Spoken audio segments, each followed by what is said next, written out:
নমস্কার। প্রথমে জানাই উপস্থিত দর্শক মণ্ডলী ও আয়োজক কমিটির সমস্ত সদস্যবৃন্দদের মা মৃন্ময়ী অপেরার পক্ষ থেকে প্রীতি, শুভেচ্ছা ও আন্তরিক অভিনন্দন। যাত্রারম্ভের পূর্বে কয়েকটি বিশেষ ঘোষণা। যেসব খুঁটিতে আমাদের মাইকের চোঙগুলি বাঁধা রয়েছে আপনারা কেউ এদিক ওদিক ঘোরাবেন না, তাতে আপনাদের যাত্রা শুনতে বা আমাদের শোনাতে দুটোই অসুবিধা হতে পারে। সাজঘর থেকে মঞ্চে যাওয়ার যে রাস্তা দুটি রয়েছে ওই রাস্তা দুটি সবসময় পরিষ্কার রাখবেন। যাত্রা চলাকালীন কমিটির প্রচার মাইকটি দয়া করে বন্ধ রাখবেন। যদি কোনো বিশেষ প্রচারের প্রয়োজন হয় সাজঘরে এসে ম্যানেজার বাবুর সঙ্গে দেখা করবেন, আমরা আপনাদের সর্বতোভাবে সাহায্য করব। আরেকটি বিশেষ ঘোষণা, আগামী 1431 সালে মা মৃন্ময়ী অপেরা আপনাদের সামনে নিয়ে আসছে এক বড় মাপের অশ্রু সজল সামাজিক যাত্রাপালা, জোর জার মুলুক তার। জোর জার মুলুক তার। ঘোষণাগুলি শেষ হলো। ধন্যবাদ। নমস্কার। পরম পুরুষ ঠাকুর শ্রী শ্রী রামকৃষ্ণ পরমহংসদেবের আশীর্বাদ মাথায় নিয়ে নাট্যাচার্য গিরিশ ঘোষের পাদপদ্মে স্মরণ করে মা শীতলা, মা কালী ও মা মনসার চরণে শতকোটি প্রণাম জানিয়ে শুরু হচ্ছে মা মৃন্ময়ী অপেরার 1430 সালের এক বড় মাপের অশ্রু সজল সামাজিক যাত্রাপালা, সংসার আজ কুরুক্ষেত্র। রচনা ডক্টর তাপস কুমার, সম্পাদনা ও নির্দেশনায় জি কর, কথা ও সুর প্রচলিত, নৃত্য ঝুম্পা চ্যাটার্জি, আবহ মাস্টার অমল কুমার ও মাস্টার ঝন্টু, আলো ধ্বনি এস সরগম, নিয়ন্ত্রণে তপন দিন্ডা ও আস্তিক বাবু, সাজসজ্জায় রামচন্দ্র সাহু। শ্রেষ্ঠাংশে অভিনয় করেছেন গায়ক নায়ক তাপস কুমার, বলিষ্ঠ গায়ক অভিনেতা কুমার অনুজ, অপসরা নায়িকা মিস সুমনা ও ভয়াল ভয়ঙ্কর ভিলেন আশিস কুমার।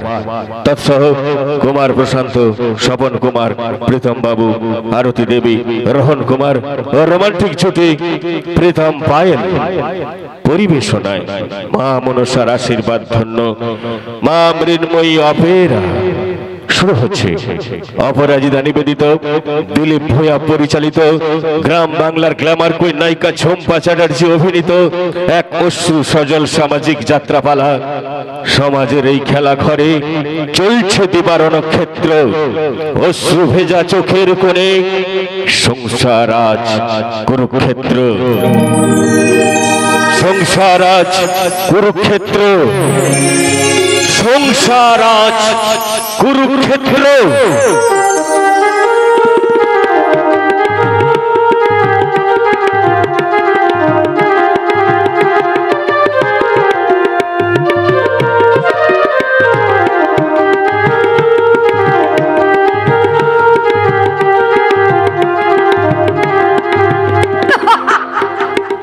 সবাই বলে বলি করছে আজ নাকি রাহুল দা বিলে থেকে বাড়ি ফিরে আসছে, আর সেই জন্যই তো আমি এই বনভিতে কৃষ্ণচূড়া গাছের তলায় ওর জন্য অপেক্ষা করে আছি। ও যদি আমায় চিনতে না পারে, আর তার জন্যই তো এই ছবিটা আমি সঙ্গে করে নিয়ে এসেছি। সত্যি সত্যি যদি আমায় চিনতে না পারে তাহলে এই ছবিটা দেখে আমি তাকে বলবো, আমি তো তোমার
অপূর্ব, অসাধারণ। তোমার গান শুনে মনে হচ্ছে অসময়ে বসন্ত এসে হাজির হয়েছে। বৈশাখের কাঠফাটা রোদ্দুরে আপনি বসন্ত খুঁজছেন? আপনি আপনি কি পাগল? মালটা মোটামুটি ঠিক আছে, চলবে। কিছু বললেন না, সেরকম কিছু না। আমি অনেকক্ষণ ধরে লক্ষ্য করছি তুমি কৃষ্ণচূড়া চারপাশে চক্কর কেটে ঘুরে বেড়াচ্ছ, যেন বিরোহিনীরাই কৃষ্ণের আসার প্রতীক্ষায় মগ্ন। ঠিক ধরেছেন। দীর্ঘ 5 বছরের প্রতিটা দিন আমি আমার কৃষ্ণের আসার প্রতীক্ষায় প্রহর গুনছি। আজই হবে আমার সেই প্রহর গুনার শেষ দিন। আজই আমার কৃষ্ণ আমার কাছে আসবে। তা তোমার কৃষ্ণটি কে? সেটা সময় হলে জানতে পারবে। কিন্তু অতক্ষণ তো আমার ধৈর্য ধরবে না সুন্দরী, তাই আপাতত আমি নিজেই কৃষ্ণ সেজে রাসলীলাটা সেরেই ফেলি।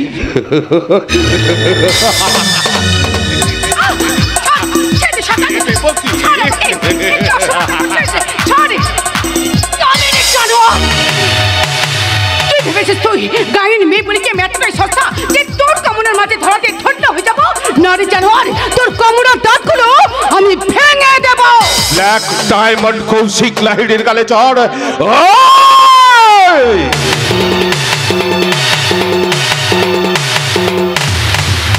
অবশ্য শিকার যত তরপায় তাকে শিকার করতে তত বেশি মজা। তাই আজ শুধু তোকে আমি শিকারই করবো না, আমার কামনার কষাইখানায় কেটে কুচি কুচি করে লালসার মাল মশলা মাখিয়ে চেটে পুটে খাবো।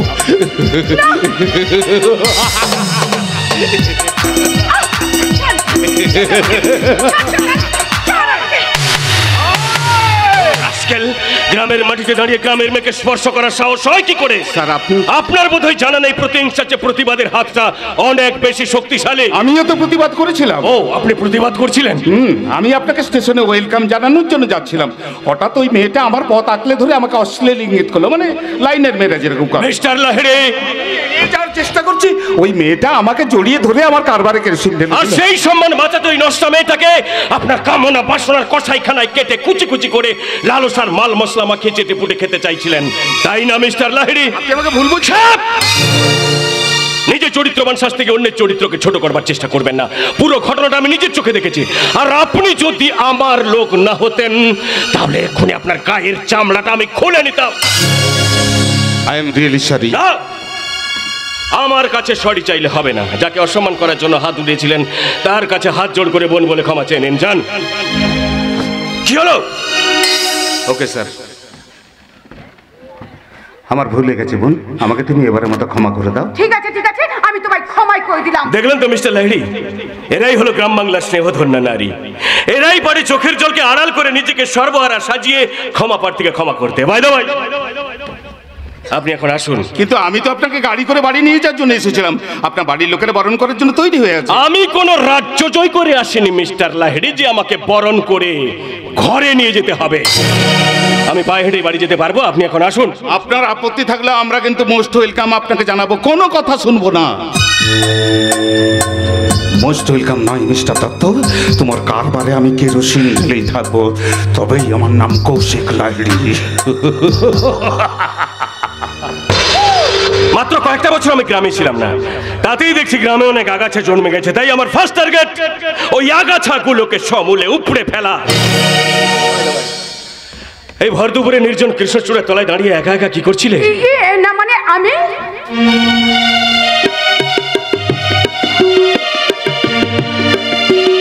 আমার খুব কাছের মানুষটা আজ বিলেত থেকে বাড়ি ফিরে আসছে। ও বিলেতে যাওয়ার সময় আমি কথা দিয়ে গেছিল গায়ে ফিরে প্রথম সে এখানেই আমার সঙ্গে দেখা করবে, আর আমি তার জন্য অপেক্ষা করছি। তা কে তোমার সেই কাছের মানুষ? রাহুল দত্ত, ব্যাচটারি পাস করে আজই গায়ে ফিরছে। আরে বাবা, সে তো আমার বন্ধু। সে তো কিছুক্ষণ আগে স্টেশন থেকে গাড়ি চলে গেল। কি বললেন? বাড়ি চলে গেছে? না না, তা কেন হবে? সে যে আমায় কথা দিয়ে গিয়েছিল। আরে বাবা, 5 বছর আগের দেওয়া কথা কি কেউ মনে রাখতে পারে? তাছাড়া তার সঙ্গে তার বিয়ে করা মেম্বউ ছিল কিনা, সেই জন্য হয়তো। কি বললেন? আমার রাহুল তো বিয়ে করে দিয়েছে। হ্যাঁ, তাই তো দেখলাম। বিলেতি মেম্বউ বলে কথা, একেবারে ডানা কাটা পরি। চুপ করুন, চুপ করুন। মানুষটা এতটাই বদলে গেছে, সে কি ভুলে গেছে তার তো প্রতিশ্রুতি? সে কি জানে না যে এই 5 বছরের প্রতিটা দিন আমি শুধু তার প্রতীক্ষায় প্রহর করে আসছি? সে আজ আমার সব আশা ব্যর্থ করে দিল, ব্যর্থ। আরে বাবা, এতে কান্নার কি আছে? এতে কান্নার কি আছে? তোমার রাহুলদা যখন বিয়ে করে নিয়েছে, তুমিও বিয়ে করে নাও। না গো বাবু, না। মেয়েরা শুধু একজনকে মন দিতে পারে, আর আমার এই মনে আমি রাহুলদা ছাড়া আর কাউকে দিতে পারবো না। তাই আমাদের ভালোবাসা নীরব থাকতে ওই কৃষ্ণচূড়া গাছের গলায় শাড়ির ফাঁস লাগিয়ে আমি আত্মহত্যা করে মরবো। আচ্ছা আচ্ছা বোকামে তো তুমি, আরে তুমি মরবে কেন? তোমার রাহুলদা যখন বিয়ে করেছে তুমিও বিয়ে করে নাও, আর তুমি চাইলে আজই আমি তোমাকে বিয়ে করে নিতে পারি। কি বললেন? তখন তোমার সম্মান বাঁচিয়েছিলাম, আর এখন তোমাকে বাঁচাতে আজই না হয় আমি তোমাকে বিয়ে করে নেব।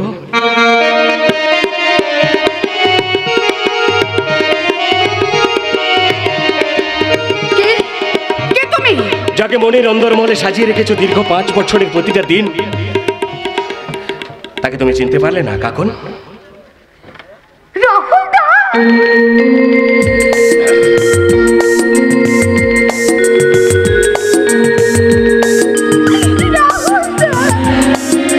তুমিও তো আগে যে কত সুন্দরী হয়ে উঠেছো, কই আমার তো তোমাকে চিনতে ভুল হয়নি। তিনি যখন ফেলেছিলে তখন শুধু শুধু প্রেম বইয়ের কথা বলে আমাকে ভয় পাই দিয়েছিলে কেন? যাকে মন প্রাণ দিয়ে এত ভালোবেসেছো তার প্রতি বা বিশ্বাস হারিয়ে তুমি আত্মহত্যা করতে যাচ্ছিলে কেন? মানে আমি... তুমি কি জানো না, তুমি আমার জীবনের শ্বাস প্রশ্বাস, তুমি আমার চলার পথের প্রেরণা। তোমাকে ছাড়া অন্য কোনো মেয়েকে বিয়ে করবো এই কথা তুমি ভাবলে কি করে? আমার ভুল হয়ে গেছে গো। তাহলে কথা দাও, জীবনে কখনো কোনো পরিস্থিতিতে তুমি আত্মহত্যার কথা ভাববে না। বেশ, আমি কথা দিলাম আর কখনো এমন নিষ্ঠুর ভাবনা আমি ভাববো না। আর আধোয়ালো ছায়াতে কিছু ভালোবাসাতে, আধোয়ালো ছায়াতে কিছু ভালোবাসাতে আজ মনে ভোলাতে হবে বলো কারণ নয় শুধু যে আমার, কারণ নয় শুধু যে আমার, আধোয়ালো ছায়াতে কিছু ভালোবাসাতে আজ মনে ভোলাতে হবে বলো কারণ নয় শুধু যে আমার, কারণ নয় শুধু যে আমার।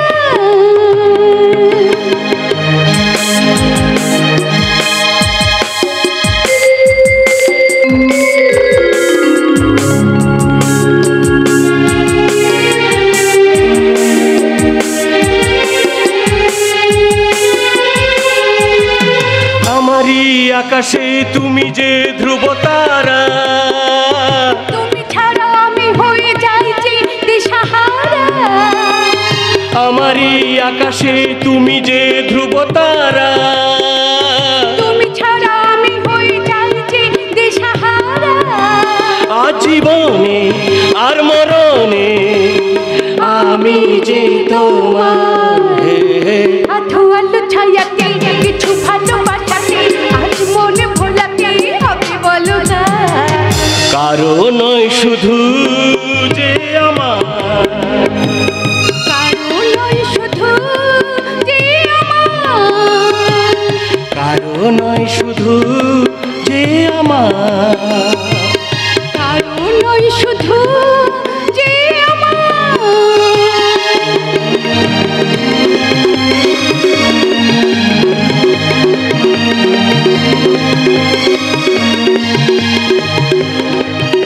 কথা শোনো বৌদি, আমার একটা কথা। ঠাকুরপো, তোমার লজ্জা উচিত। নিজেদের কারখানা প্রোডাক্ট চুরি করে তুমি বিক্রি করে দিয়েছো। তোমার দাদা নিরুদ্দেশ সরপর এই বিজনেসের রাস আমি না ধরলে তুমি তো পুরো কারখানাটাই বিক্রি করে দিতে। এটা তোমার সম্পূর্ণ ভুল ধারণা বৌদি। দাদা নিরুদ্দেশ হওয়ার যাওয়ার পর আমি নিজে বুকে রক্ত জল করে এই কারখানাটাকে আগলে রেখেছি, আর সেই তুমি আমাকে চোর পাবা দিচ্ছ। তুমি মানছি আমি কিছু ভুল করেছি, তোমাকে না জানে কিছু প্রোডাক্ট আমি বিক্রি করে দিয়েছি, কিন্তু সেটা মাত্র 2-1 না, 2-1 নয়, 3-3 তুমি ধরা পড়েছো। এতবার সতর্ক করার পরেও তুমি একটু পাল্টাওনি।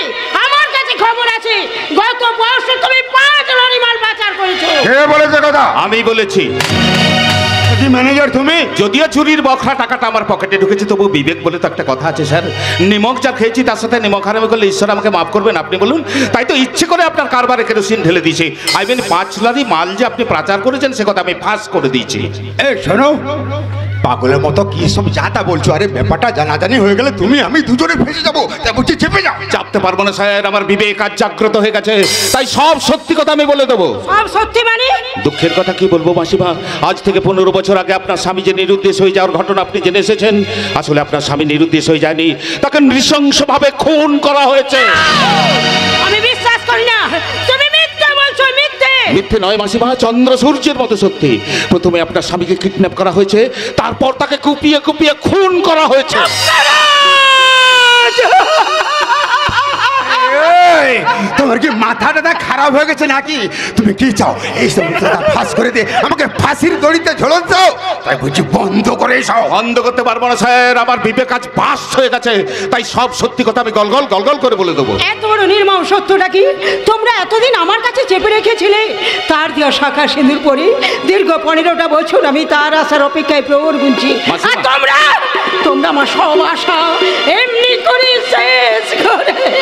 মাসিমা, না না, তার দেওয়া শাখা সিঁদুর পরে আর আমি তার আত্মার অমঙ্গল করতে চাই না।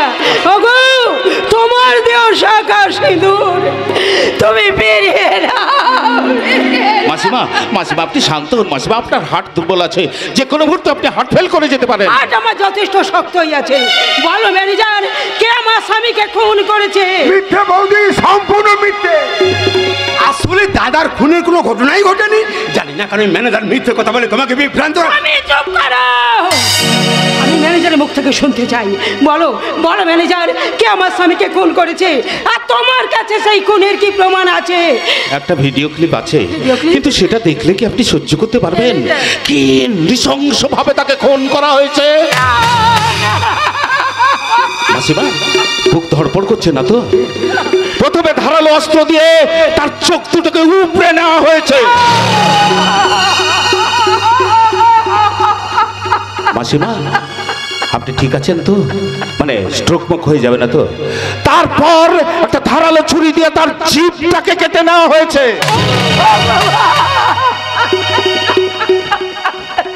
মাসিমা, আপনি কাঁপছেন কেন? আপনি ঠিক আছেন তো? মানে স্ট্রোক ফোক হয়ে যাবে না তো? তারপর তার হাত পা দুটোকে কেটে নৃশংসভাবে খুন করেছে আপনার এই দেবর ঘর শত্রু বিভীষণ দেবরাজ দত্ত। সত্যি সত্যি খুন করে ফেলবো না মহারাজ। ডিস্টার্ব করছেন কেন বলুন তো? দেখছেন না স্বামীর খুনের খবর শুনে মাসিমা কেমন শোকে দুঃখে কাতর হয়ে গেছেন, আর এই সময় আপনি ডিস্টার্ব করছেন। মাসিমা, এদিকে আসুন। মাসিমা, আপনি ঠিক আছেন তো? মানে আপনার হার্ট দুর্বল আছে, যে কোনো মুহূর্তে আপনি হার্ট ফেল করে যেতে পারেন। আর কিছুই হবে না। এই শয়তানটাকে শাস্তি না দেওয়া পর্যন্ত আমাকে বেঁচে থাকতেই হবে। বৌদি, বৌদি তুমি বিশ্বাস করো, তোমার সাথে কথা বলতে আমার ঘেন্না করছে। যে মানুষটা সম্পূর্ণ নিজের হাতে করা সম্পত্তির অর্ধেকটা অংশ তোমার নামে লিখে দিয়েছে, তুমি কিনা তাকেই খুন করলে। তোমাকে আমি ছাড়বো না, তোমাকে আমি কিছুতেই ছাড়বো না। তোমাকে তোমাকে আমি পুলিশে দেবো, কিন্তু তার আগে প্রমাণ চাই। প্রমাণ দাও ম্যানেজার, দাও। তোমার কাছে কি প্রমাণ আছে? সেই প্রমাণটা আমাকে দাও। প্রমাণ আমি দেবো। আমি এমন প্রমাণ দেব যে খুনিকে তো ফাঁসি কাটে ঝোলাবই, সেই সঙ্গে আপনার কারবারেও কেরোসিন ঢেলে দিলাম।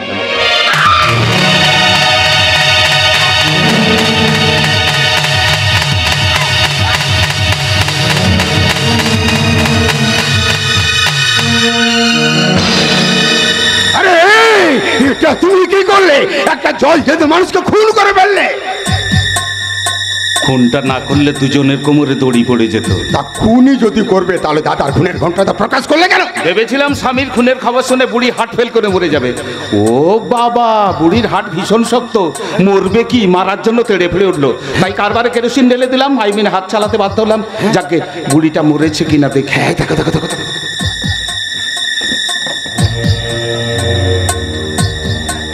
না, মরেনি, এখনো বেঁচে আছে, হার্টবিট চলছে। আরে সে কি, ওটা বেঁচে উঠলে আমরা যে মরে যাবো। অর্ধেকটা কাজ আমি করেছি, বাকি কাজটা আপনি করুন।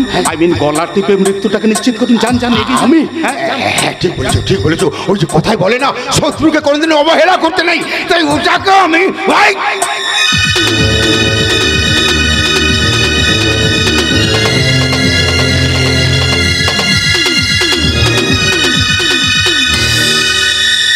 এই ছবিটাই হবে এই শালার কারবারে কেরোসিন ঢালার মূল অস্ত্র। খতম করে দিয়েছি, একেবারে খেল খতম।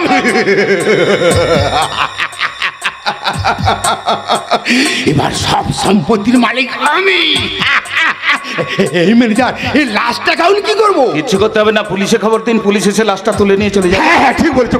এই, আরে পুলিশ এলো, আমরা যে ধরা পড়ে যাবো। কি যে বলেন স্যার, নাটকে শুরুতে ভিলেন যদি ধরা পড়ে যায় তাহলে পাবলিক বসে থাকবে তো? তার মানে? আপনার মাথাটা একদম গেছে। এইদিকে আসুন বলছি।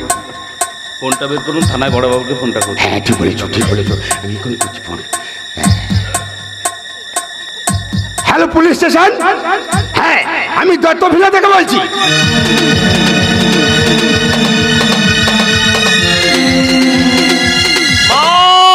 মা তুমি কোথায়? মা মা তোমার খোকা বাড়ি ফিরে এসেছে। মা তোমার স্বপ্ন সফল করতে তোমার খোকা বিলেত থেকে ব্যারিস্টার হয়ে। ও মা, তোমার কি হয়েছে মা? তুমি এভাবে মেঝেতে শুয়ে আছো কেন? কি হয়েছে মা? মায়ের সারা শরীর রক্তে ভেসে যাচ্ছে। মায়ের বুকে ছুরিবিদ্ধ। কে কে এই কাজ করেছে? কে? একই রাহুল বাবু, আপনি আপনার মাকে খুন করলেন? না না না, আপনি বিশ্বাস করুন, আমি আমার মাকে খুন করিনি। আমি এই মাত্র এসে মাকে এই অবস্থা দেখেছি। আর এই রক্তমাখা ছুরিটা মায়ের বুকে বিদ্ধ অবস্থায়। আসুন স্যার, আসুন আসুন। ওই দেখুন স্যার, আমার ভাইপো রাহুল তার হাতের ওই ছুরি দিয়ে তার মাকে, মানে আমার বৌদিকে কুপিয়ে কুপিয়ে খুন করেছে। না না না, আপনি বিশ্বাস করুন, আমি আমার মাকে খুন করিনি। আমার মনে হয় মাকে অন্য কেউ খুন করে এখান থেকে পালিয়ে গেছে। না স্যার, আমি নিজের চোখে ওনাকে খুন করতে দেখেছি। আপনি নিজের চোখে দেখেছেন? হ্যাঁ স্যার, যেটা দেখেছি সেটা ব্যক্ত করছি। একটা গুরুত্বপূর্ণ বিষয় নিয়ে মা ছেলের মধ্যে তর্কাতর্কি হচ্ছে। গুরুত্বপূর্ণ বিষয়টা বলতে রাহুল বাবু একটি অশিক্ষিত বাজে নোংরা মেয়েকে বিয়ে করতে চেয়েছিলেন। তারপর মাসিমা তাতে তীব্র প্রতিবাদ করেন। হাজার হোক বিলেত ফেরত ব্যারিস্টার ছেলে একটা নোংরা অসভ্য বাজে মেয়েকে বিয়ে করবে কোনো মা কি চায় আপনি বলুন? তাই মাসিমা এমনি মুখে বলেছেন ওনাকে ত্যায্যপুত্র করে দেবেন। রাহুল বাবু রাগ সামলাতে পারেন না, ছুরি দিয়ে মাকে ছুরিকাঘাত করেন, আর সেই ছুরির আঘাতে ওনার মৃত্যু হয়। ওই দেখুন এখনো হাতে ছুরি ধরা। তোমাকে আমি একটা খুন করে আসামে টেনে আবার একটা খুন করতে চাইছো? না না না, আপনি বিশ্বাস করুন, আমি আমার মাকে খুন করিনি। এরা সবাই মিথ্যে কথা বলছে। এই ছুরির ফিঙ্গার প্রিন্ট প্রমাণ করে দেবে তুমি খুন করেছো কি খুন করনি। No, you are under arrest. না, শুনলাম দাদা এসেছে। এই যে দাদা, তুমি কখন? কি দাদার হাতে হ্যান্ডকাপ কেন? কি করেছে দাদা? রাহুল বৌদিকে খুন করেছে। আমার দাদা কখনো জেঠিমাকে খুন করতে পারে না। ঠিক তোমার মতো আমি একই কথা বলতে পারতাম যদি নিজের চোখে দৃশ্যটা না দেখতাম। থামুন থামুন, আপনাদের কারো কথা বিশ্বাস করি না আমি। আমি জানি আমার দাদা কখনো খুন করতে পারে না।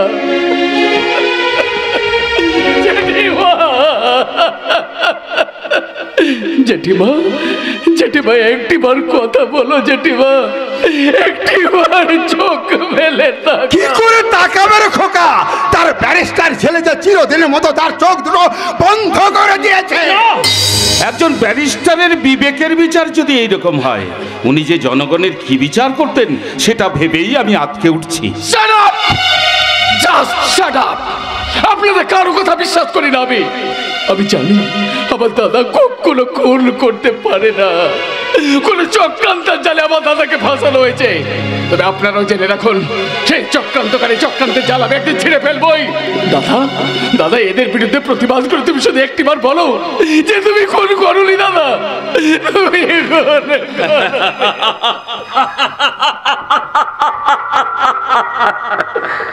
আমার আকাশে ঝড়ের বাতাস ছেয়েছে হৃদয় মন, আমি যে আমারে হারিয়ে ফেলেছি দিশাহীন অনুক্ষণ।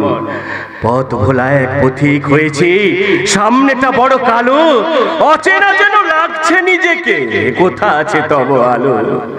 মরমের দ্বার রুদ্ধ হয়েছে, দুনিয়া ভুলেছে মোরে, কে যেন ডাকিয়া কহিছে আমারে, বিদায় দিলাম তোরে দাদা।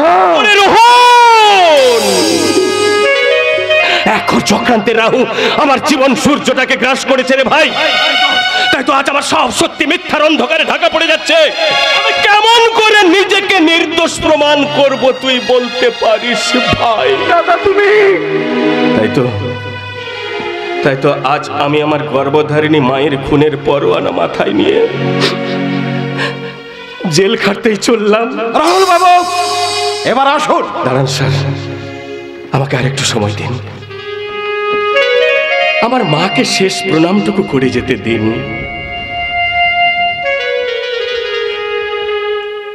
মা গো, কেউ না জানলে তুমি তো জানো মা আমি কতটুকু অপরাধী। তাই তোমার পা ছুঁয়ে শপথ করে বলছি মা, যে বা যারা তোমাকে খুন করে আমাকে খুনের আসামি সাজিয়েছে, ব্যারিস্টার হয়ে তাদেরকে শাস্তি দিতে না পারলেও মায়ের সন্তান হয়ে মাতৃহত্যার প্রতিশোধ আমি নেব মা, মাতৃহত্যার প্রতিশোধ আমি নেব মা, মাতৃহত্যার প্রতিশোধ আমি ভোলামো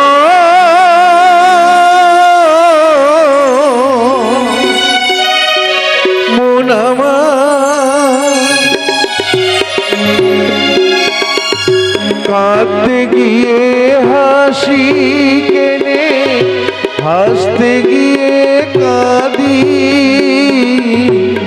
ভালোবাসার আদালতে হইলাম আমি বাদী। সংসারে যে সাজলাম রে এই বুঝেছি সার, মনের কথা কারে বলিয়া এমন করে ছিঁড়ল কেনে এক তারাটার তার। ও উদাস বাউল নেই তো বাউলা ভোলা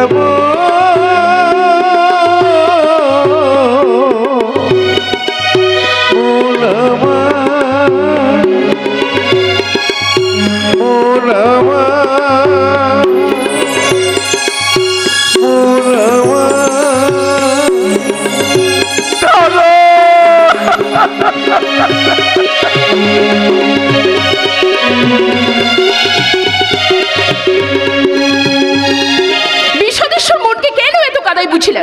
যে মনে থাকা উচিত ছিল ফাগুন, সে মনে কেন জ্বলে উঠেছে আজ আগুন? আর কেনই বা এই বয়সে আমি সেই আগুনে জ্বলে পুড়ে মরবো? আমার মনে তো স্বপ্ন জাগে কোন সেজে বিয়ের পিড়িতে বসবো, আর সেই বিয়ের আসরে আমার মনের মানুষ আমার সঙ্গে মালা বদল করবে, আমার সিঁদুরে সিঁদুর দান করবে। তারপর কিন্তু তার হাত ধরে যাবো বাসর ঘরে। তখন তাকে এমনি করে জড়িয়ে ধরে বলবো, আজ মন চেয়েছে আমি হারিয়ে যাব আমি তোমার সাথে। আজ মন চেয়েছে আমি হারিয়ে যাব আমি তোমার সাথে। সেই অঙ্গীকারে রাখি পড়িয়ে দিতে কিছু সময় রেখো তোমার হাতে। আজ মন চেয়েছে আমি হারিয়ে যাব আমি তোমার সাথে, হারিয়ে যাব আমি তোমার সাথে, হারিয়ে যাব আমি তোমার সাথে। হলো না আমার স্বপ্ন পূরণ হলো না। অভাব, অনটন, দারিদ্রতা আমার স্বপ্নগুলোকে গলা টিপে শেষ করে দিয়েছে। বাবা চকুল কিনারা করতে পারছেন না, কিভাবে আমাকে পাত্রস্থ করবেন? আর আমিও বাবার কথার অবাধ্য হয়ে পারছি না কারো হাত ধরে চলে যেতে। সেই ছোট্টবেলা থেকে বাবার কথা শুনে আমি বড় হয়েছি, আজও চলছি, ভবিষ্যতেও চলবো। এছাড়া আমি কিছু বুঝি না। আমি বুঝতে পারছি না দিদি, বাবা কেন আমাদের নিয়ে এমন খেলা খেলছে? তার মানে বাবা তোকে কি এমন বলেছে যার জন্য তুই এই কথা বলছিস? বল পাপি বল, বাবা তোকে কি বলেছে? কোনো কিছু কেনার জন্য আমার কাছে টাকা চাইবি কেন? যুবক ছেলেদের চোখ মারলেই তো টাকা পেয়ে যাবি। এই জন্য তুই মন খারাপ করছিস? দাঁড়ে বোন না, মন খারাপ করিস না। তুই তো সবই জানিস বাবা কতদিন আমাকে এই ধরনের কথা বলেছে। তাহলে কিন্তু আমি মনে কিচ্ছু করিনি। ভাববি সবই আমাদের ভাগ্যে ধুয়ে দিয়ে আর কত সইবি রে দিদি? বাবা আজ পর্যন্ত তোর বিয়ে দিল না, আমিও বড় হচ্ছি। বাবার কি সেই খেয়ালটুকু আছে? তাই তো তোর কথা চিন্তা করে আমি নিজের পথ নিজেই বেছে নিতে চাইছি। নিজের পথটা বেছে নিয়েছিস মানেটা কি? আমার স্কুলে এক বন্ধু পড়া, তার সঙ্গে আমার মেলামেশা অনেকটা এগিয়ে গিয়েছে। হ্যাঁ রে দিদি, পড়া খুব ভালো ছেলে। ও আমাকে কথা দিয়েছে যে আমাকে নিয়ে ঘর বাঁধবে। বেশ, তুই যদি নিজে সুখী হবি মনে করিস, তাহলে বাবাকে কিছু না জানিয়ে যে কোনো মুহূর্তে তুই এই বাড়ি ছেড়ে চলে যা। বাপরে, আমি তোকে বাধা দেব না রে বোন, আমি তোকে বাধা দেব না। বাধা আমিও মানবো না রে দিদি। পরাকের হাত ধরে যদি আমাকে পরপারে যেতে হয়, তা হবে জীবনের শান্তির আশ্রয়। তবু বাবার কথা শুনে জীবনে আনবো না কোনো বেদনা। বেদনার সুর মনকে অনেক কষ্ট দেয়, তাই না পাপড়ি? না পড়া, কোনো সুর আমায় কষ্ট দেয় না। কষ্ট পাই তখন যখন তুমি আমার পাশ থেকে দূরে থাকো। কখন আর দূরে আছি পাপড়ি? সেই স্কুল থেকে কলেজ আমরা দুজনে একসাথে আছি, আর নাচ গান স্কুলে আমরা একসাথে আছি। আগামী দিনে যদি যাত্রা সিরিয়াল সিনেমাতে সুযোগ পাই, আমরা কিন্তু দুজনে একসাথেই থাকবো। সুযোগ পাবো নয়, সুযোগ পেতে হলে আমাদেরকে নাচ গানে পারদর্শী হতে হবে। সে তো নিশ্চয়ই। তাহলে এসো, যে নাচ গানটা স্যার আমাদের ভালোভাবে রপ্ত করতে বলেছিল, ওই নাচ গানটা আমরা রিহার্সাল করি। এসো, নাও শুরু করো। আয় কে যাবি, আয় কে মন নাড়াবি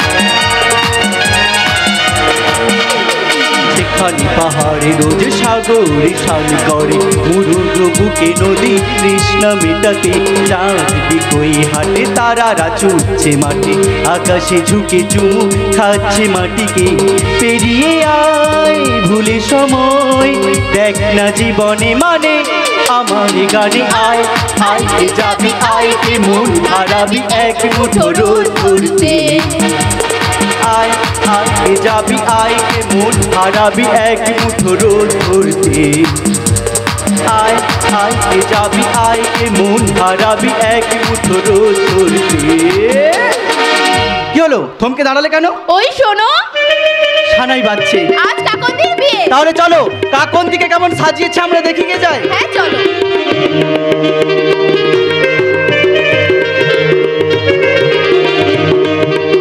বিয়ে আজ আমার বোন কাকনের বিয়ে। আজ যে আমার ভীষণ আনন্দের দিন গো, ভীষণ আনন্দের দিন, ভীষণ আনন্দের দিন। কিন্তু কিন্তু যাকে সেই ছোটবেলা থেকে কোলে পিঠে করে নিজের মেয়ের মতো করে মানুষ করেছি, সে আজকে বিয়ে করে শ্বশুর বাড়ি চলে যাবে, এ কথা ভাবলেই যে বুকের ভেতরটা কেমন যেন আনচান আনচান করে উঠছে। মনে হচ্ছে এই বুঝে আমার শরীর থেকে একটা অঙ্গ হারিয়ে গেল। কিন্তু কেন কেন এমন মনে হচ্ছে? কেন কেন আমার বারবার মনে হচ্ছে আমার বোনটাকে আমি দূরে কোথাও হারিয়ে ফেলছি? আমার বোনটা বিয়ের সাজে শ্বশুর বাড়ি যেতে যেতে বারবার পিছন ফিরে তাকাচ্ছে আর কাঁদতে কাঁদতে আমাকে দাদা দাদা বলে ডাকছে। আমি ছুটে গিয়ে তার মাথায় স্নেহের হাত বুলিয়ে সান্ত্বনার কণ্ঠে বলি,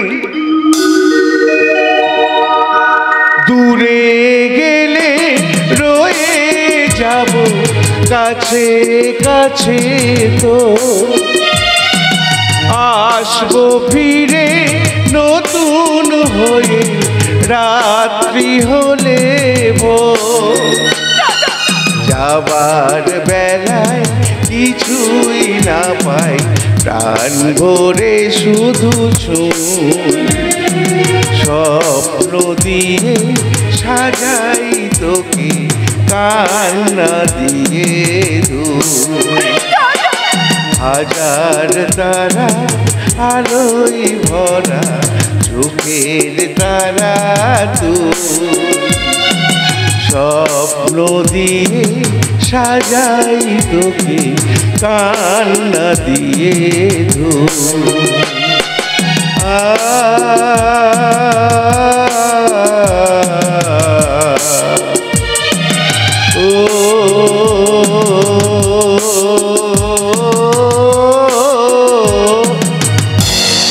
কাকন কাকন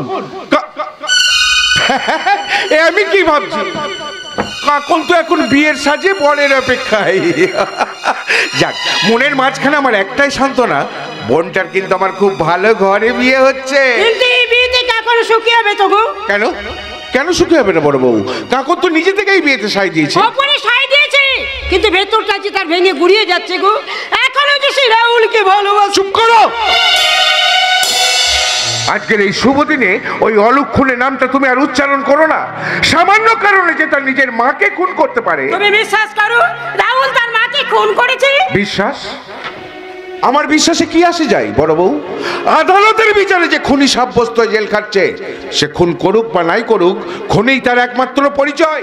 আদালতের বিচারে যাই হোক না কেন, তুমি তোমার বিবেকের আদালতে বিচার করে বলো তো, সত্যি কি রাহুল তার মাকে খুন করতে পারে? আমার বিবেকটাই যে বোবা হয়ে গেছে বড় বউ।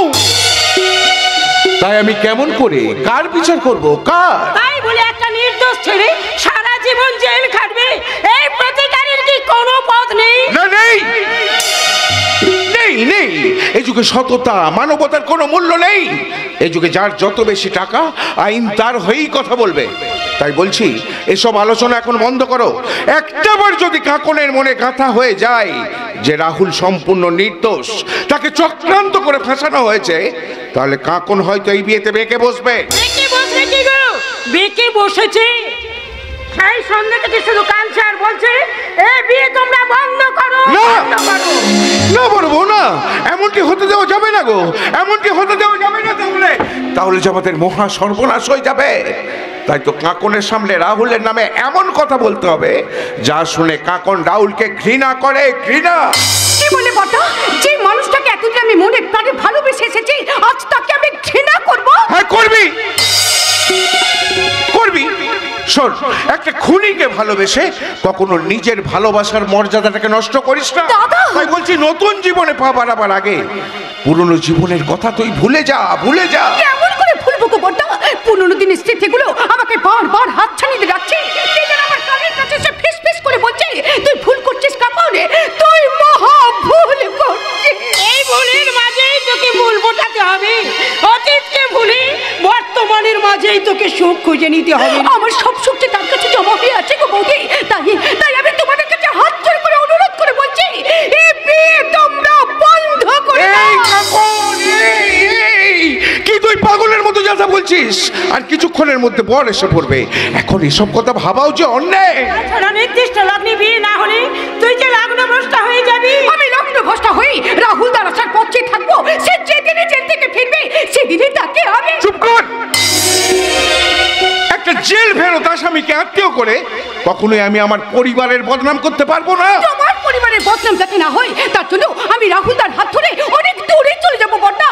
শুধু শুধু এই বিয়ে তোমরা ভেঙে দাও। এটাই যদি তোর মনে ছিল, তাহলে এই বিয়েতে তুই মত দিয়েছিলি কেন? সেদিন শোকে দুঃখে মনের ভারসাম্য হারিয়ে উচিত অনুচিত না বুঝে এই বিয়েতে আমি মত দিয়েছিলাম। কিন্তু এখন আমি বুঝতে পারছি ওর উপর চরম অন্যায় করা হয়েছে। তাই আমি ওর পাশে থেকে ওকে একটু সান্ত্বনা দিতে চাই। তোর কি মাথা খারাপ হয়ে গেছে? আত্মীয় স্বজন পাড়া প্রতিবেশী সবাই বিয়ের মণ্ডপে হাজির হয়ে গেছে। তাদের কাছে আমরা কি জবাব দেব? তাছাড়া পাত্রকেই বা আমরা কেমন করে বলবো? তোমাদের কাউকে কিছু বলতে হবে না বৌদি। আমি সকলের কাছে কি হাত জোড় করে ক্ষমা চেয়ে নেব। দাদা এই বিয়ে তুমি বন্ধ করে দাও। আমি এক্ষুনি বিয়ের সাজ খুলে রেখে পাড়া প্রতিবেশীকে বোঝাতে চললাম। দাদা, কি ভেবেছিস তুই? আজ এতগুলো মানুষের সামনে আমাকে অসম্মানিত হতে হবে? কখনো না। রাহুলকে ভুলে আজ তোকে এই বিয়েই করতে হবে। আর তা না হলে তুই আমার মরা মুখ দেখবি।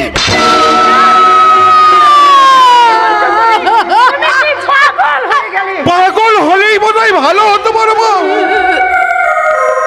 পাগল হলেই বোধহয় ভালো হতো। আমার এত আশা, এত আয়োজন সব পণ্ড হয়ে গেলেও কোনো বেদনা আমাকে কষ্ট দিতে পারতো না গো। শত অপমানের আগুনে দগ্ধ হলেও কোনো জ্বালা, কোনো যন্ত্রণা আমি অনুভব করতাম না। তাই পাগল না হলেও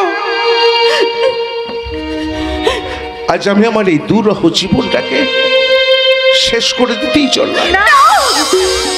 না গো বর্দা না, আমার সুখের চেয়ে তোমার জীবনের মূল্য যে অনেক বেশি গো বর্দা।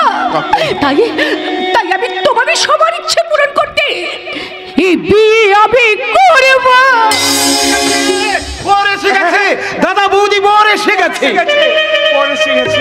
কিন্তু তোমাদের সবার চোখে জল কেন দাদা? তোমরা কাঁদছো? আরে না রে ভাই, কাঁদবো কেন রে? কাঁদবো কেন? আজ যে আমাদের একমাত্র বোনের বিয়ে, এই যে আমাদের আনন্দ অশ্রু, আনন্দ করবো না বল? আনন্দ করবো না? দাদা, তুইও কি নিজের বিয়েতে নিজেই আনন্দ করছিস নাকি রে হতভাগী? হ্যাঁ রে ছোট্টা, আজ আমার খুব আনন্দ হচ্ছে রে ছোট্টা, খুব আনন্দ। এই হতভাগী, আনন্দ করছিস বলে কাঁদছিস কেন? কাঁদবি না বলছি, একদম কাঁদবি না।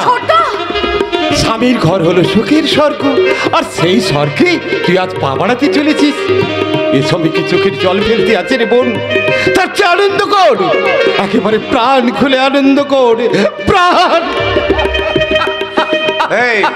এই হতভাগা, আরে ওকে হাসতে বলে তুই যে নিজেই কেঁদে ফেললি। পারলাম না দাদা, এত চেষ্টা করে হাসির আড়ালে কান্নাটাকে আমি চেপে রাখতে পারলাম না। আমি ধরা পড়ে গেলাম দাদা।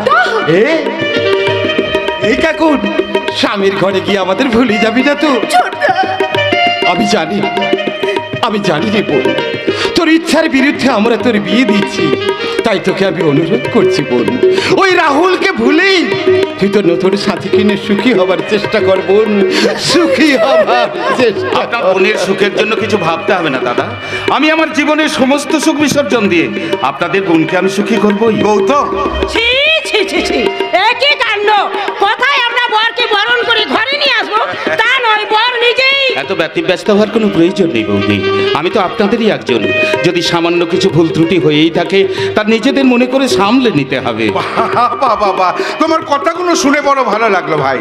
আত্মীয় হবার আগেই তুমি যেভাবে আমাদের আপন করে নিলে। এটাই তো মানুষের ধর্ম দাদা, আত্মীয় হোক অনাত্মীয় হোক সব সময় মানুষের বিপদে আমি তাদের পাশে পাশে দাঁড়াই। তোমাকে আত্মীয় হিসেবে পেয়ে আজ আমরা গর্ববোধ করছি। শুধু আমরাই কেন, কাকুনও তোমাকে স্বামী হিসেবে পেয়ে ধন্য হয়ে যাবে। ছি ছি ছি, এসব কথা কি বলছেন বৌদি? যাকে ওসব কথা, আমি শুনলাম লগ্ন নাকি পড়ে গেছে।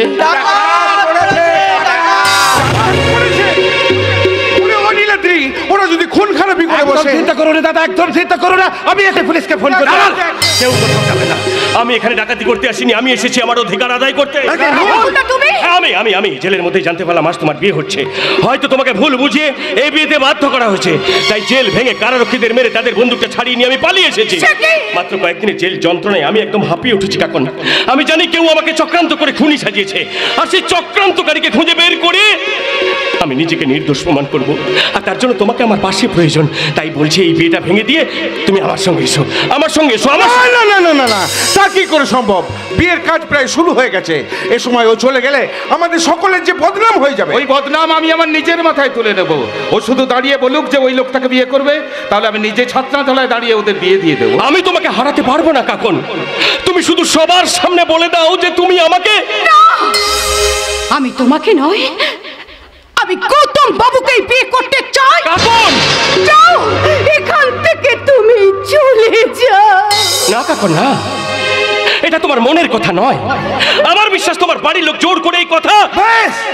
ব্যাস রাহুল, ব্যাস অনেক হয়েছে, এবার সব বন্ধ করো। কাকন যা বলবার বলে দিয়েছে। এবার দয়া করে তুমি এখান থেকে যাও। নিশ্চয় যাবো বৌদি, নিশ্চয় যাবো। তবে আমি একা যাব না, কাকনকে সঙ্গে নিয়েই যাবো। সাবধান, আমার হবু স্ত্রীর দিকে হাত বাড়ালে তোমার হাতটা আমি মুচড়ে ভেঙে দিতে বাধ্য হবো। কাকন শুধু আমার, তাই কাকনকে আমি এখান থেকে নিয়ে যাব। আর তুমি যদি বাধা দাও তাহলে তোমাকে আমি। আমার স্বামীর বুকে গুলি চালানোর আগে তোমাকে আগে আমার বুকে গুলি চালাতে হবে। কি বলে? এই লোকটা তোমার স্বামী? হ্যাঁ, উনি আমার স্বামী। কিন্তু আমি। তুমি ভাবলে কি করে যে তোমার মতো একজন খুনি, কয়েদি, জেল ফেরত আসামিকে আমি আমার জীবন সঙ্গী হিসেবে মেনে নেব? না কাকন না, না। তুমি বিশ্বাস করো, আমি আমার মাকে খুন করিনি। কেউ কি তার নিজের মাকে খুন করতে পারে? পারে। আর নিজের মাকে খুন করতে যার হাত পাবে না, সেটা যে কোনো সময় আমাকেও মেরে ফেলতে পারে। তাই বলছি তুমি চলে যাও এখান থেকে। তোমার মুখ দেখতে আমার ঘেন্না হচ্ছে, ঘেন্না।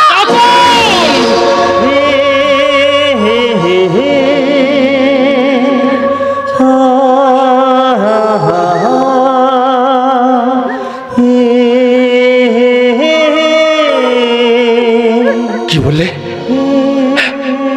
আচ্ছা, আমার মুখ দেখতে তোমার ঘেন্না লাগছে?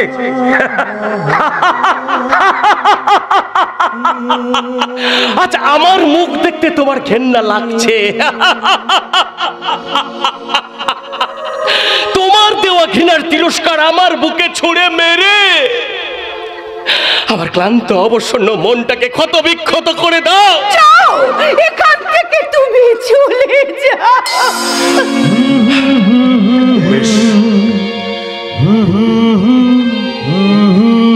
আমি চলেই যাচ্ছি। তোমার দেওয়া ঘৃণাকে আমার চলার পথের পাথেয় করে আমার জীবন যুদ্ধে আমি একাই লড়ে যাব। যদি কোনোদিন নিজেকে নির্দোষ প্রমাণ করে তোমার সামনে এসে দাঁড়াই, সেদিন তুমি আমাকে ভালো না বাসো, ক্ষতি নেই, কিন্তু আমাকে ঘৃণা করে তাড়িয়ে দিও না কাকন। আমাকে ঘৃণা করে তাড়িয়ে দিও না কাকন। আমাকে ঘৃণা করে তাড়িয়ে। নিজেকে প্রশ্ন করে দেখো না, যার নাম তুমি আর রেখো না। নিজেকে প্রশ্ন করে দেখো না, যার নাম তুমি আর রেখো না। কেন তাকে ধরে আছো হৃদয়ে, বিদায়ের পথ কেন ছাড়নি? তার জবাব দেবে যদি বলি আমি হেরেছি তুমিও কি একটু হারনি তুমিও কি একটু হারনি অনেক যত্ন করে আমায় দুঃখ দিতে চেয়েছ দিতে পারোনি কি তার জবাব দেবে যদি বলি আমি কি হেরেছি তুমিও কি একটু হারনি তুমিও কি একটু হারনি তুমিও কি একটু হারনি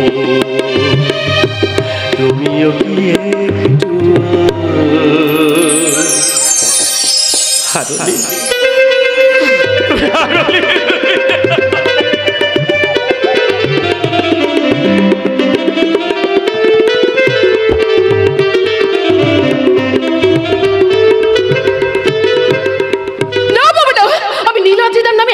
বড় মিথ্যা অপবাদটা দিতে পারবো না। এই শয়তানি মেয়ে, আজ 3 দিন ধরে তোকে পাখি পোড়া করে শেখালাম, এরই মধ্যে তুই আমার এক ঝোড়া মাল মাটি করা মতলব। ওরে মুখপুরি, আজকাল একটা মেয়ের বিয়ে দিতে গেলে কত টাকা খরচ তা তুই জানিস? কত লোকের মেয়েরা প্রেম করে চলে যাচ্ছে, সে মুরত তোর নেই, তার চেয়ে তুই গলায় দড়ি দিয়ে মরবি যা। আমার কত আশা ছিল একটা মালদার জামাই পাবো, সেই জামাইয়ের ঘাড়ে বসে বাকি জীবনটা আমি আয়েশ করে কাটিয়ে নেব। তা যখন হলো না, কার জন্য ভেবে মরি? হ্যাঁ, কার জন্য ভেবে মরি? না, আমি বরং মরি যাই। দাঁড়াও বাবা, তোমাদের কাউকে মরতে হবে না, বরং আমি আমার মনটাকে মেরে ফেলে তোমাদের লোভের খেলার তুরুপের তাস হয়ে গেলাম। বিউটি, আমি রাজি বাবা, আমি রাজি রাজি রাজি। নীলকণ্ঠ বাড়িতে আছো? নীলকণ্ঠ, কে ডাকে আমাকে? আরে বঙ্কিম কাকা, এসো এসো এসো। না, আমি বঙ্কিম নয়, আমি বাঁকা বাঁকা বাকলি, বেঁকে বেঁকে চলি, সোজা কথা বলি, তাই আজ সোজা কথাটাই বলতে। হ্যাঁ বলো কাকা, কি তোমার সোজা কথা? তোমার ভাই নীলাদ্রিকে ডাকো। কেন সে আমার মেয়ের সর্বনাশ করেছে, আমি তার জবাব চাই। কেন কেন, কি করেছে নীলাদ্রি? মেয়েটাকে একেবারে বরবাদ করে দিয়েছে। মেয়েটা খালি কাঁদছে আর মরতে যাচ্ছে। এই তো সেদিন একটা দড়ি নিয়ে কড়ি কাটে ঝুলে পড়ল, দড়িটা নিয়ে হাত পচা ছিল, কোন রকমে সে যাত্রায় ও বেঁচে যায়। সে কি? হ্যাঁ, তাই বলছি তুমি একটা কিছু করো বাবাজি, নইলে মা মরা মেয়েটা আমার অকালেই ঝরে যাবে। কিন্তু কি হয়েছে সেটা তো আগে বলবে কাকা। কিরে মা, আমি বলবো না তুই বলবি? না, তুই বল। নীলাদ্রি তোর সঙ্গে যা যা করেছে সব এক এক করে খুলে বল। কেমন করে কেমন করে বলবো বলো তো বাবা? নিজের কলঙ্কের কথা কি নিজের মুখে বলা যায়? কেন কেন, কিসের কলঙ্ক তোমার? আর তার সাথে নীলাদ্রির বা কিসের সম্পর্ক? আপনার ভাই তো আমাকে কলঙ্কের ভাগীদার সাজিয়েছে দাদা। তার মানে? আপনার ভাইয়ের সাথে আমার প্রেমের সম্পর্ক ছিল, সেই সুবাদে সে আমাদের বাড়িতে যাতায়াত করতো, আমার সঙ্গে মেলামেশা করতো, আর তাতেই আমি মা হতে চলেছি। মিথ্যে কথা, আমার নীলাদ্রি কখনোই এমন কাজ করতে পারি না। পারে, পেরেছে বৌমা। আর ওই অপকর্ম করার পর থেকে ও আমার বাড়িতে যাতায়াত বন্ধ করে দিয়েছে। এরপর যদি নীলাদ্রিদা আমাকে বিয়ে না করে, তাহলে তাহলে কিন্তু আমি সুইসাইড করব। ওরে হতভাগী, এত করে বোঝাই তুই মর, ক্ষতি নেই। পেটের বাচ্চাটাকে মারতে চাইছিস কেন? যার বাচ্চা তাকে দায়িত্ব দিয়ে দিলে মিটে যায় ঝামেলা। কিন্তু কার বাচ্চা কে দায়িত্ব নেবে? তোমার কথা যে আমি কিছুই বুঝতে পারছি না কাকা। সে কি বাবাজি, আমার কথাগুলো তুমি বুঝতে পারছো না? তোমার ভাই যখন আমার মেয়ের পেটে বাচ্চা দিয়েছে, তোমার ভাই তখন আমার মেয়েকে বিয়ে করে নিক না। এই বাচ্চাটা যে নীলাদ্রির, তার কি প্রমাণ আছে? এ তুমি কি বলছো মা জননী? এ সময় তুমি প্রমাণ খুঁজছো? সব প্রমাণ আমরা পুলিশের কাছেই দেব। না না, চলিস বাবা, আমরা থানায় গিয়ে নীলাদ্রিদার নামে কমপ্লেন করব। না না না না না, থানায় যাওয়ার কোনো প্রয়োজন নেই। শোনো না, শোনো, নীলাদ্রি বাড়ি ফিরুক। ও বাড়ি ফিরে যদি সত্যিটা স্বীকার করে, তাহলে আমি কথা দিচ্ছি, আমি নিজে দাঁড়িয়ে থেকে নীলাদ্রির সঙ্গে তোমার বিয়ে দিয়ে দেবো। নীলাদ্রি যদি অস্বীকার করে বসে, তাহলে বুঝতে হবে আপনি মেয়েকে নীলাদ্রির ঘাড়ি চাপানোর জন্য মিথ্যে ফাঁদ পেতে এসেছে। খবরদার বলছি, আমাদের নামে নামে অপবাদ দিলে আমি কিন্তু লঙ্কাকাণ্ড নাহলে কুরুক্ষেত্র দুটোই একসঙ্গে বাঁধিয়ে দেবো। হ্যাঁ বঙ্কিম কাকা তুমি? না, আমি বঙ্কিম নয়, আমি বাঁকা বাঁকা বাকলি, বেঁকে বেঁকে চলি, সোজা কথা বলি। একটা কথা জানতে চাই, তোমার ভাই নীলাদ্রি আমার মেয়েকে বিয়ে করবে কি না? অসম্ভব। বিয়েটা কোনো পুতুল খেলা নয় যে যাকে তাকে বিয়ে করে পুতুল খেলার বউ সাজিয়ে নিতে হবে। নীলাদ্রি, বৌদি বৌদি এরা সব কি বলতে এসেছে? বলতে নয়, শিকার ধরতে এসেছে। শিকার? হ্যাঁ শিকার। এই মেয়েটাকে টপ সাজিয়ে প্রতারণা জাল ফেলে এরা তোকে শিকার করতে এসেছে। কিন্তু কেন? সেই কথাটাই তো তোর কাছে আমরা জানতে চাইছি রে হতভাগা। এই মেয়েটা এই বাড়ির বউ হওয়ার অধিকার আদায় করতে আসে কোন স্পর্ধায়? কি বললে দাদা? বিউটি এসেছে এ বাড়িতে বউ হওয়ার অধিকার আদায় করতে, কিন্তু কেন? তার আগে তুই আমার মাথায় হাত দিয়ে শপথ করে বল, আমি যা জিজ্ঞাসা করবো তার এক বর্ণ মিথ্যা বলবি না। তুমি যে আমার স্নেহময়ী মা গো বৌদি, আর মাকে ছুঁয়ে করে সন্তান কখনো মিথ্যা কথা বলতে পারে? এই তোমার মাথায় হাত রেখে বলছি, তোমায় ছুঁয়ে আমি কোনো মিথ্যা কথা বলবো না। বলো বলো বৌদি, বলো বলো, তুমি আমার কাছে কি জানতে চাও? তুই নাকি গোপনে মেয়েটার সঙ্গে মেলামেশা করতিস, আর সেই কারণে এই মেয়েটা নাকি তোর বাচ্চার মা হতে চলেছে। না নয় রে, হ্যাঁ হ্যাঁ, আর সেই বাচ্চার দায়িত্ব দিতে ও তোকে বিয়ে করতে এই বাড়িতে এসেছে। মিথ্যা কথা! ওকে আমি ভালো করে চিনি দাদা, ও একটা অসভ্য বাজে মেয়ে। অনেকবার গায়ে পড়ে আমার সঙ্গে অসভ্যতা করতে চেয়েছিল, কিন্তু আমি ওকে পাত্তাই দিইনি।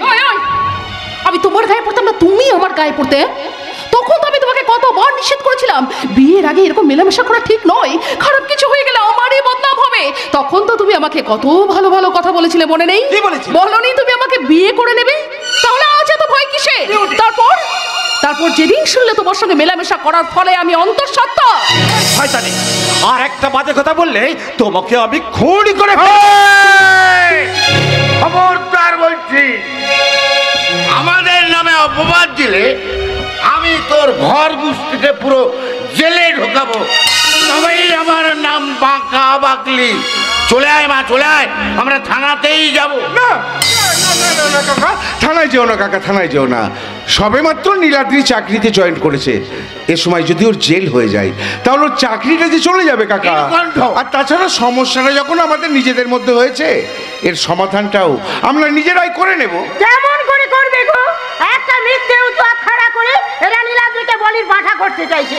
আমি জানি আমার নীলাদ্রি নির্দোষ, কিন্তু এরা তাকে দোষী সাজাতে চাইছে। আজ এই মুহূর্তে দোষী নির্দোষী শব্দগুলোর কোনো মূল্য নেই বড় বউ।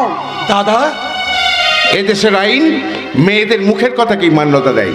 তাই এই মেয়েটা যদি এখন থানায় গিয়ে কমপ্লেন করে, তাহলে সত্য মিথ্যা প্রমাণ হওয়ার আগেই নীলাদ্রির জেল হয়ে যাবে। তাই বলছি, শুধুমাত্র পরিবারের সম্মান বাঁচাতে নয়, নিজেকে বাঁচাতে নীলাদ্রি এই মেয়েটাকে বিয়ে না, তা কখনোই সম্ভব নয় দাদা। নীলাদ্রি, যে মেয়েটা নিজের স্বার্থের জন্য নিজেরই চরিত্রকে কলঙ্কিত করে অন্যায়ের উপর সেই অপবাদের বোঝা চাপাতে পারে, সে কখনো কারো স্ত্রী হবার যোগ্য নয় দাদা। কিন্তু এই মেয়েটাই যদি এখন থানায় গিয়ে কমপ্লেন করে, তাহলে তুই নিজেই যে শেষ হয়ে যাবি রে ভাই। ওকে বিয়ে করে তিলে তিলে শেষ হয়ে যাচ্ছে, একেবারে শেষ হয়ে যাই ভালো দাদা। নীলাদ্রি, তাই তো ওর মিথ্যে অভিযোগ মাথায় নিয়ে আমি জেল কাটতে চললাম। দাঁড়া নীলাদ্রি, মাত্র 2 দিন হলো কাকনের বিয়ে দিয়েছি।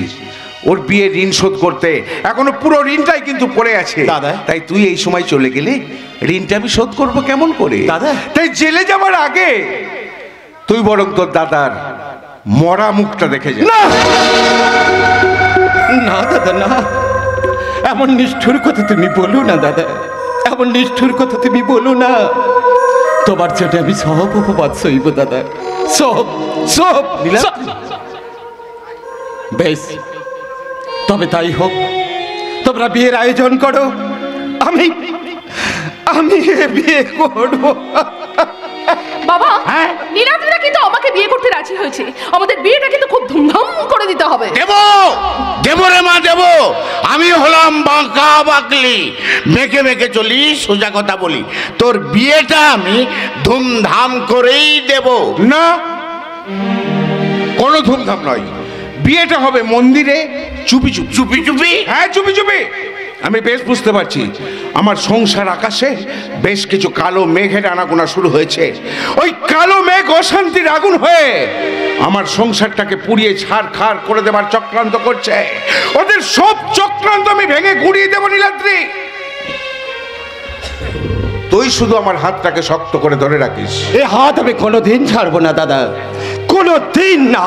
যাও যাও বঙ্কিম কাকা, যাও, বিয়ের আয়োজন করো। আয় মা, আয় আয় আয়। কোনো লোকাচার নয়, কোনো মাঙ্গলিক অনুষ্ঠান নয়, নিতান্ত চোরের মতো চুপি চুপি আগামীকাল তোমার মেয়ের সাথে আমার ভাইয়ের বিয়ে হবে মা শ্মশান কালীর মন্দিরে।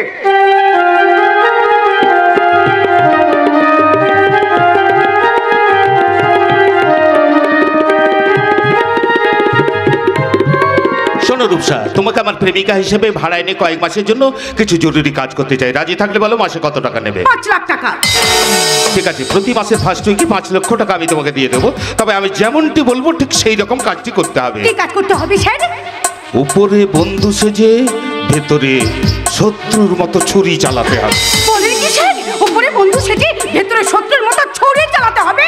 প্রয়োজন হলে প্রেমিকা সেজে মালতার মনের গভীরে ঢুকে যেতে হবে।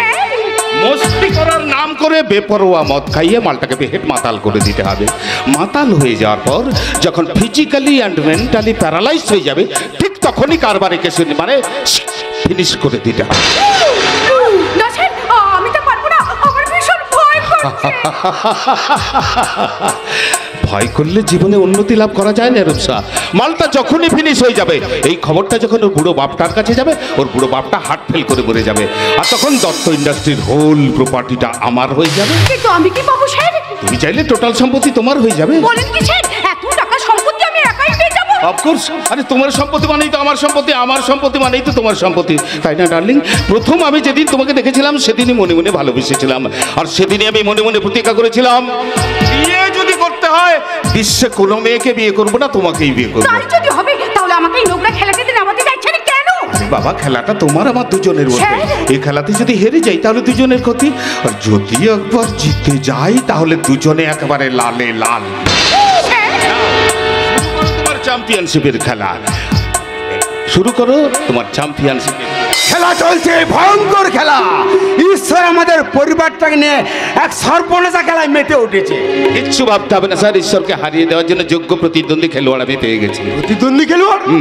এ হলো আমার মাস্তুতো বোন রূপসা, দিল্লিতে পড়াশোনা করতো। ওই রোহন নষ্ট হয়ে যাচ্ছে শুনে ওকে আমি ফোন করে ডেকে দিচ্ছি। নে নে নে, স্যারকে প্রণাম কর যা। থাক মা, থাক থাক। তুমি ম্যানেজারের বোন? তবে নিজের নয়, বিস্তারিত। কিন্তু ম্যানেজার যে বললো মাস্তুতো। আসলে আমি দিল্লিতে ইংলিশ মিডিয়ামে পড়তাম তো, তাই বাংলা শব্দগুলো আই মিন এই বিস্তুত মাস্তুত শব্দগুলো কেমন যেন সব গুলিয়ে ফেলি। ও আচ্ছা আচ্ছা, তুমি তাহলে দিল্লিতে পড়াশোনা করেছো? শুধু পড়াশোনা নয় স্যার, নার্সিং ট্রেনিংটাও কমপ্লিট করে ফেলেছে। আপনার মুখে শুনেছি রোহন নষ্ট হয়ে যাচ্ছে না? হ্যাঁ, ছেলেটা রাহুলকে প্রচন্ড ভালোবাসতো, তাই ওর জেল হয়ে ও ভীষণ ভেঙে পড়েছে। যে ছেলে কোনোদিন নেশা করতো না সে এখন মদ খাচ্ছে। মদ না স্যার, রাহুল বাবু জেলে যাওয়ার জন্য মদ খায়নি। ও একটা মেয়ের সাথে প্রেমে ধোঁকা খেয়েছে, আর সেই দুঃখ কষ্ট ভুলতে ও বেপরোয়া মদ খেয়ে যাচ্ছে। এই সময় ওর একটা ভালো বন্ধুর প্রয়োজন, যে ওর দুঃখটাকে কষ্টটাকে শেয়ার করে নেবে। আপনি যদি পারমিশন দেন তাহলে ওই কাজে ওকে নিয়োগ করে দিই আর কি। তুমি পারবে? পারবে মা আমার ছেলেটাকে সুস্থ করে ওর আগের জীবনে ফিরিয়ে আনতে? পারবো কিনা জানি না স্যার, তবে আমি আপনার ছেলের খুব ভালো বন্ধু হওয়ার চেষ্টা করবো। না না, শুধু বন্ধু নয় মা, শুধু বন্ধু নয়।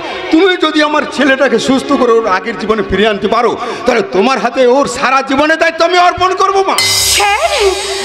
কারণ ওই একমাত্র ছেলে ছাড়া আমার যার কেউ নেই রে মা।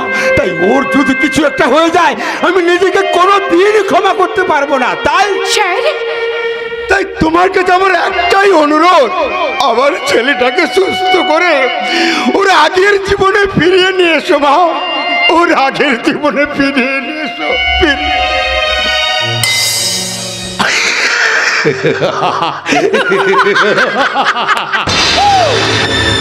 তত্ত্বভিলাতে তোমার এন্ট্রিটা খুব সহজেই হয়ে গেল রূপসা।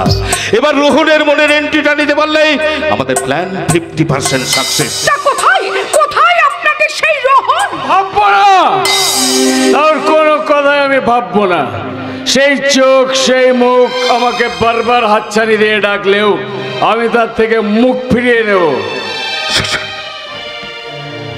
এই হলো তোমার শিকার রোহন। How strange! আমি কি কোনো পার্সোনাল মিটিং এন্ট্রি নিয়ে ফেলেছি? I am so sorry. আরে না না, পার্সোনাল মিটিং না, আমি তো তোমার সঙ্গে দেখা করার জন্য ওয়েট করছি। আমার সঙ্গে? হ্যাঁ, এ হলো আমার মাস্তুতো বোন রূপসা, দিল্লিতে পড়াশোনা করতো। আমার মোবাইলে তোমার ফটো দেখে এতটাই এক্সাইটেড যে তোমার সঙ্গে আলাপ করার জন্য একেবারে অস্থির হয়ে উঠেছে। নে নে নে, ওই রোহনের সঙ্গে আলাপ কর যা। নমস্কার। হ্যাঁ, তাহলে রোহনের সঙ্গে কথা বল। আমি অফিস থেকে বাড়ি বেরার পথে তোকে গাড়ি করে নিয়ে যাব, কেমন?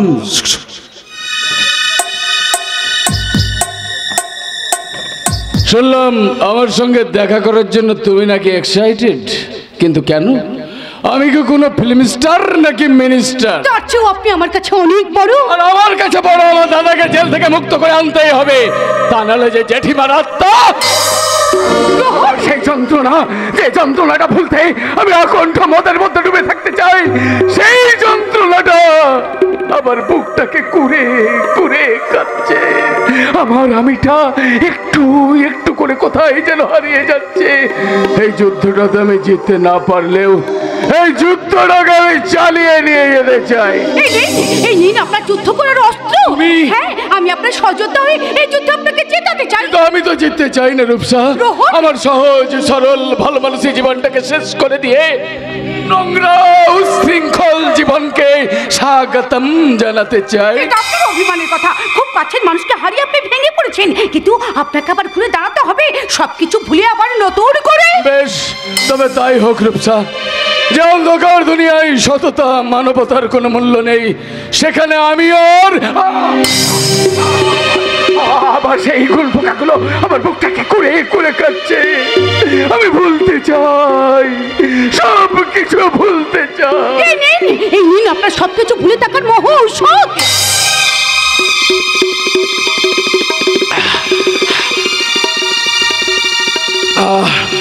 শান্তি, মহাশান্তি। এই শান্তির সুধা পান করে অধঃপতনের সিঁড়ি বেয়ে আমি জাহান্নামের দরজায় পৌঁছে যেতে চাই। তুমি আমাকে পথ দেখিয়ে নিয়ে চলো রূপসা। বেশ, তবে তাই হোক বন্ধু। তুমি যেখানে যেতে চাও আমি ঠিক তোমাকে সেখানেই পৌঁছে দিই। রূপসা, দেখা তুঝে তো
আর আমার কথা মতো যদি না চলে তাহলে সারা সংসার থেকে জ্বলিয়ে পুড়িয়ে আমি একটা খাক করে দেবো। আরে বাবা, বিয়ে যখন করেই ফেলেছি তখন এই সংসারের নীলাদ্রিকে বানাবো আমার হাতের খেলার পুতুল। পুতুল খেলার বিয়ের মতো আমি বিয়ে করতে বাধ্য হলাম। একই বিউটি দেবী, কি ভাবছো? নাটক করে আমাকে স্বামীর আসনে বসিয়ে তুমি সুখী হয়েছো তো? তবে সবই মাত্র তোমাদের সংসারে আমি পা দিয়েছি। বিরাজ করতে করতে সারা সংসার সবাইকে যখন চোখের জলে ভাসাবো, সেদিনই আমি ঠিক সুখের কিনারায় পৌঁছে যাবো। কেন কেন বিউটি কেন কেন আমাদের ছোট্ট সুখী পরিবারটাকে নিয়ে এমন খেলা খেলতে এসেছো? কি লাভ তোমার? ওই যে ছুঁয়ে ঢুকেছি, ফল হয়ে বেরোবো। টাকা ছাড়তে এসেছি, টাকা টাকা টাকা টাকা কামাবার এক নতুন খেলা। ছি ছি বিউটি ছি, তুমি দেখছো রক্তে মাংসে গড়া মেয়ে, এমন খেলা খেলতে তোমার বিবেকে বাঁচছে না। বাঁধে না, বাঁধে না। আমার ওই কষাই বাপটার হাতে টাকা চোকা দিতেই তো আমি এই নরকে নেমেছি। আর এই নরকে নেমে দেখবো কোথায় আছে কত টাকা। টাকার জন্য নরকে নামতে গিয়ে তোমার জীবনের গতিপথটা হয়ে যেতে পারে ফাঁকা। তাকে তুমি ভেবে দেখেছো? গর্ভে সন্তান না ধরেও গর্ভে সন্তান আছে বলে নাটক করে তুমি আমাকে বিয়ে করলে। তোমার কি ইচ্ছে হয় না সত্যিকারের স্বামীর সোহাগ পেয়ে তার ঔরস্যাত সন্তান গর্ভে ধারণ করে সুখের সংসার গড়তে? চুপ করো, চুপ করো, চুপ করো। এই বিউটির মনে আসার আলো জ্বেলে তার মনটাকে তুমি দুর্বল করে দিও না। এই বিউটির মনে কোনো আশা নেই, কোনো আলো নেই, সত্যিকারের ঘর বাঁধবার কোনো স্বপ্ন নেই। তার মনে আছে শুধু প্রতিহিংসার বারুদ, আর সেই বারুদে জ্বলে পুড়ে বিউটিকে তুমি শেষ হতে দাও। তাই বলছি টাকা দাও, টাকা, অনেক টাকা। মার্কেটিং এ যাবো, আর দামি দামি পোশাক কিনবো, উগ্র আধুনিক কাপড় সাজবো, তারপর খানা পিনা এনজয় করতে যাবো হোটেল মনিসা। বিউটি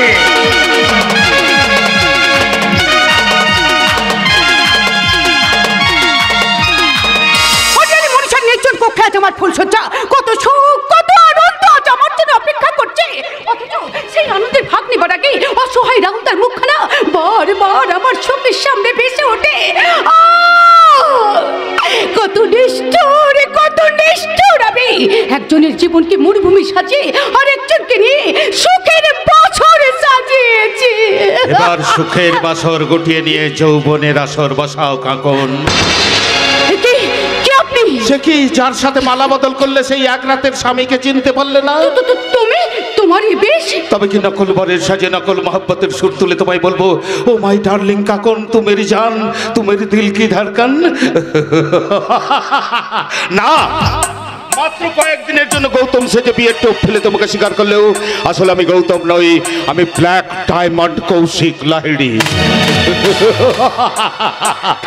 একটা মেয়ের জীবনকে নষ্ট করে এইভাবে নির্লজ্জের মতো হাসতে তোমার লজ্জা করছে না? না করছে না।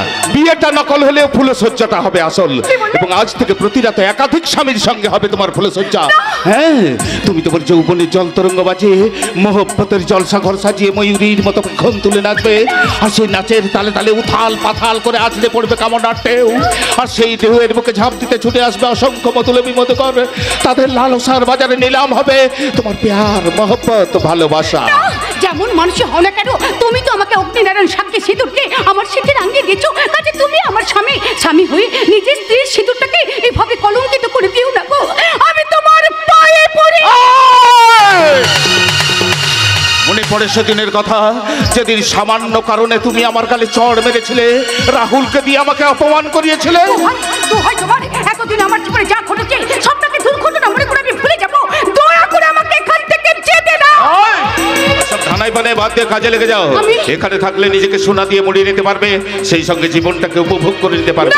চাই না আমি আমার নোকরা জীবনে মান সম্মান বিক্রি করে টাকা রোজগার করার চেয়ে মরে যাওয়াই ভালো।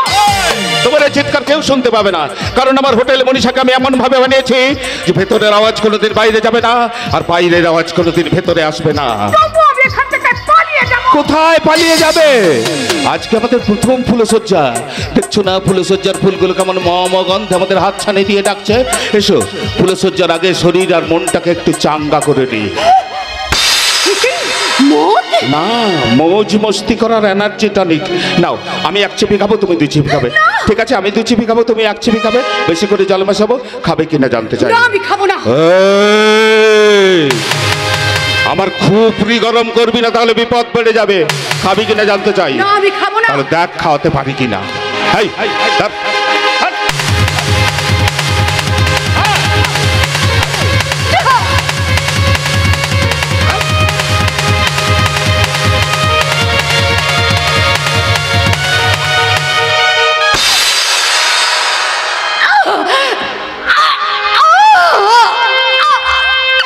চলে গেল, পুড়ে গেল। চলবে তোমার যৌবন দাও দাও করে জ্বলবে। তোমার ভেতরের সত্তাটাকে খুন করে তোমার পুনর্জন্ম দেওয়া হলো। আজ থেকে তুমি কাকন থেকে হয়ে গেলে মিস কঙ্কাবতী। নাও নাচ গান শুরু করো কঙ্কাবতী। Ready, 1 2 3 start.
सारे गम दिल को भुला के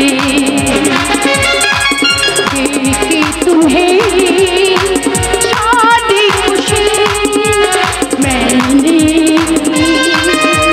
मैंने यहाँ कुछ भी तो पाया नहीं, सब कुछ पाके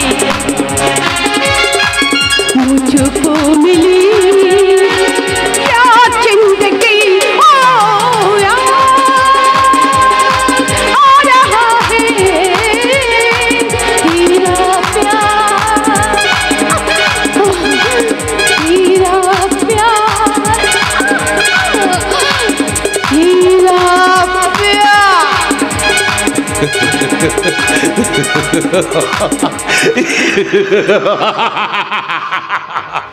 অহংকারী কাকন সুন্দরী, তোমার কারবারে আমি কেরোসিন ঢেলে দিলাম। আজ থেকে তুমি আমার টাইম পাস এবং টাকা রোজগারের মেশিন। এই মেয়েটাকে একটু নজরে নজরে রাখবি। শুধু নজরে নয় সব, হোলের কে তো নেশা করেছে যে বেহুশ হয়ে গেছে। আমি ওকে গেস্ট রুমে শুয়ে দিয়ে এসেছি। Very good. শোন, মেয়েটা লাইনে প্রথম লাইফস্টাইলটাকে মেনে নিতে কষ্ট হবে, ওকে একটু নজরে নজরে রাখবি। কেমন? আপনি बिल्कुल सोच में साहब, আপনি যেমনটি চাইবেন আমি उसको তেমনটি तैयार করে দেবে। लेकिन हमारे एक तो बात ছিল साहब। কি কথা? हमारे एक बड़ा भाई আছে, उसको नौकरी चाहिए। मेहरबानी করে যদি একটু নৌকরি দিজিয়ে সাহেব। তোমার বড় ভাই? এর আগে তো আমি কোনোদিন শুনিনি তোমার কোনো বড় ভাই আছে। কি করে বলবো সাহেব, ও তো এতদিন জেলে ছিল। জেলে ছিল? হ্যাঁ সাহেব, ও এক স্মাগলিং গ্যাংয়ের হয়ে কাম করতো। একদিন পুলিশ পাকড়ে নিল, বাস 3 সাল জেল হয়ে গেল। জেল থেকে বের হয়ে বেরোজ করে ঘুমছিল সাহেব। একদিন আচমকা हमारा साथ দেখা হতে বহুত আফসোস করছিল সাহেব। জেল খাটা আসামি স্মাগলিং গ্যাংয়ে কাজ করে। কি নাম তার? তুফান সিং। তুফান সিং?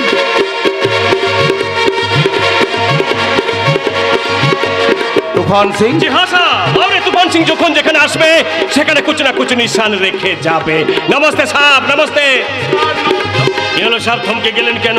তোমার অ্যাটিটিউড, মুভমেন্ট, কন্ট্রোল স্যার আমার খুব চেনা চেনা মনে হচ্ছে। আরে সাহেব, বাংলা में একটু কহাবত আছে না, রতনের রতন চেনে আর শুয়োরে চেনে কচু। আপনি রতন আছে না दूसरा चीज আছে না আমি জানি না, लेकिन আমি রতন না আছে, কচু আছে, কচু। ঠিক বলেছি না গৌতম বাবু ওরফে কৌশিক লাহিড়ী?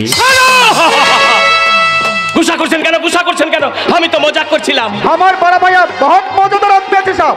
ও ज्यादा হাসতে भी जाने और हंसतो भी जाने। এটা মজাক করে জায়গা নয়, এখানে কাজ করতে হলে সিরিয়াসলি কাজ করতে হবে। काम के लिए हमें बहुत सीरियस আছে साहब। कुछ भी काम के लिए हम जान को একেবারে বাজি লাগিয়ে দিবে। কি কি কাজ জানা আছে তোমার? बहुत कुछ, बहुत कुछ। যেমন স্মাগলিং, মার্ডারিং, কিডন্যাপিং এন্ড এভরিথিং। বাস, তোমার বড় ভাইয়ের তো বিরাট কোয়ালিফিকেশন। এইরকম লম্বা ডিগ্রিধারী আদমির জন্য কোনো ভ্যাকেন্সি খালি নেই। लेकिन আপনি একজন ড্রাইভার খুঁজছিলেন না স্যার? খুঁজছিলাম। আমার বড় ভাইয়া বহুত আচ্ছা ড্রাইভার। জি হ্যাঁ সাহেব, আমি যেমন চাকু পিস্তল চালাতে জানে তেমনি স্টিয়ারিং भी ধরতে জানে। একবার তো মौका दीजिए না সাহেব। এই ছেলেটার কথা তোমাকে এখানে অ্যালাউ করলেও কোনো জেল খাটা আসামের জন্য ভ্যাকেন্সি খালি নেই। সাহেব जेल खटा नेता मंत्री लोग देश চালাচ্ছে, পাবলিক के लिए काम করছে, और আপনার এখানে कौन सा बड़ा काम আছে যেটা আমি করতে পারবে না? तो ठीक है, मैं दूसरा जगह में काम ढूंढ लीबे। मैं चलता हूँ साहब, नमस्ते। দাঁড়াও তুফান সিং,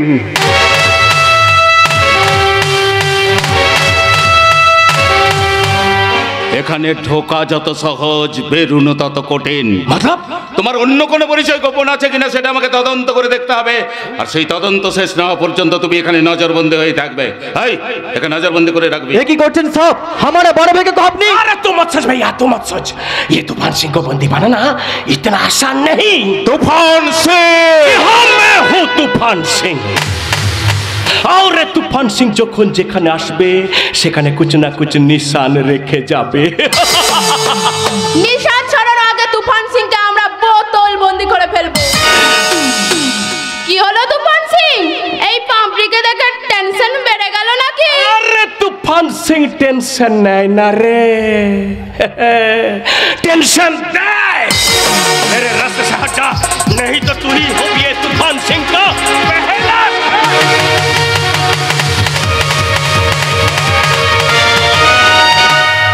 শাবাশ তুফান সিং, তোমার তাকতের পরীক্ষা নিলাম। You are fit for the post, তোমার চাকরি পাক্কা। আজ থেকে তুমি আমার বডিগার্ড কাম ড্রাইভার। मैं निकला गड्डी लेके,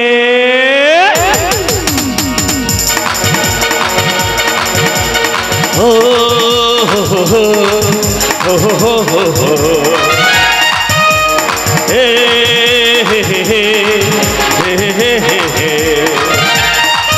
मैं निकला गड्डी लेके, सड़क में रास्ते पे एक मोड़ आया, मैं उस दिल छोड़ आया, एक मोड़ आया, मैं उस दिल छोड़ आया।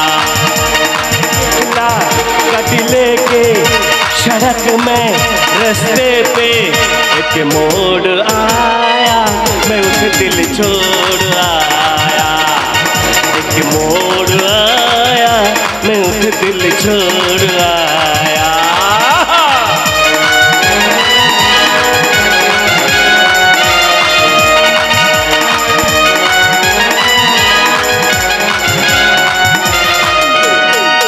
ছুটছে আমার হতভাগ্য জীবন, গাড়িটা ব্রেক ফেল করে অনিশ্চয়তার দিকে ছুটে চলেছে। বিবেকের বাম্পারে ধাক্কা খেতে খেতে সততা মানবতার চেকপোস্টগুলোকে সাইডে ফেলে রেখে এ গাড়ি যে কোথায় গিয়ে থামবে আমি নিজেও জানি না।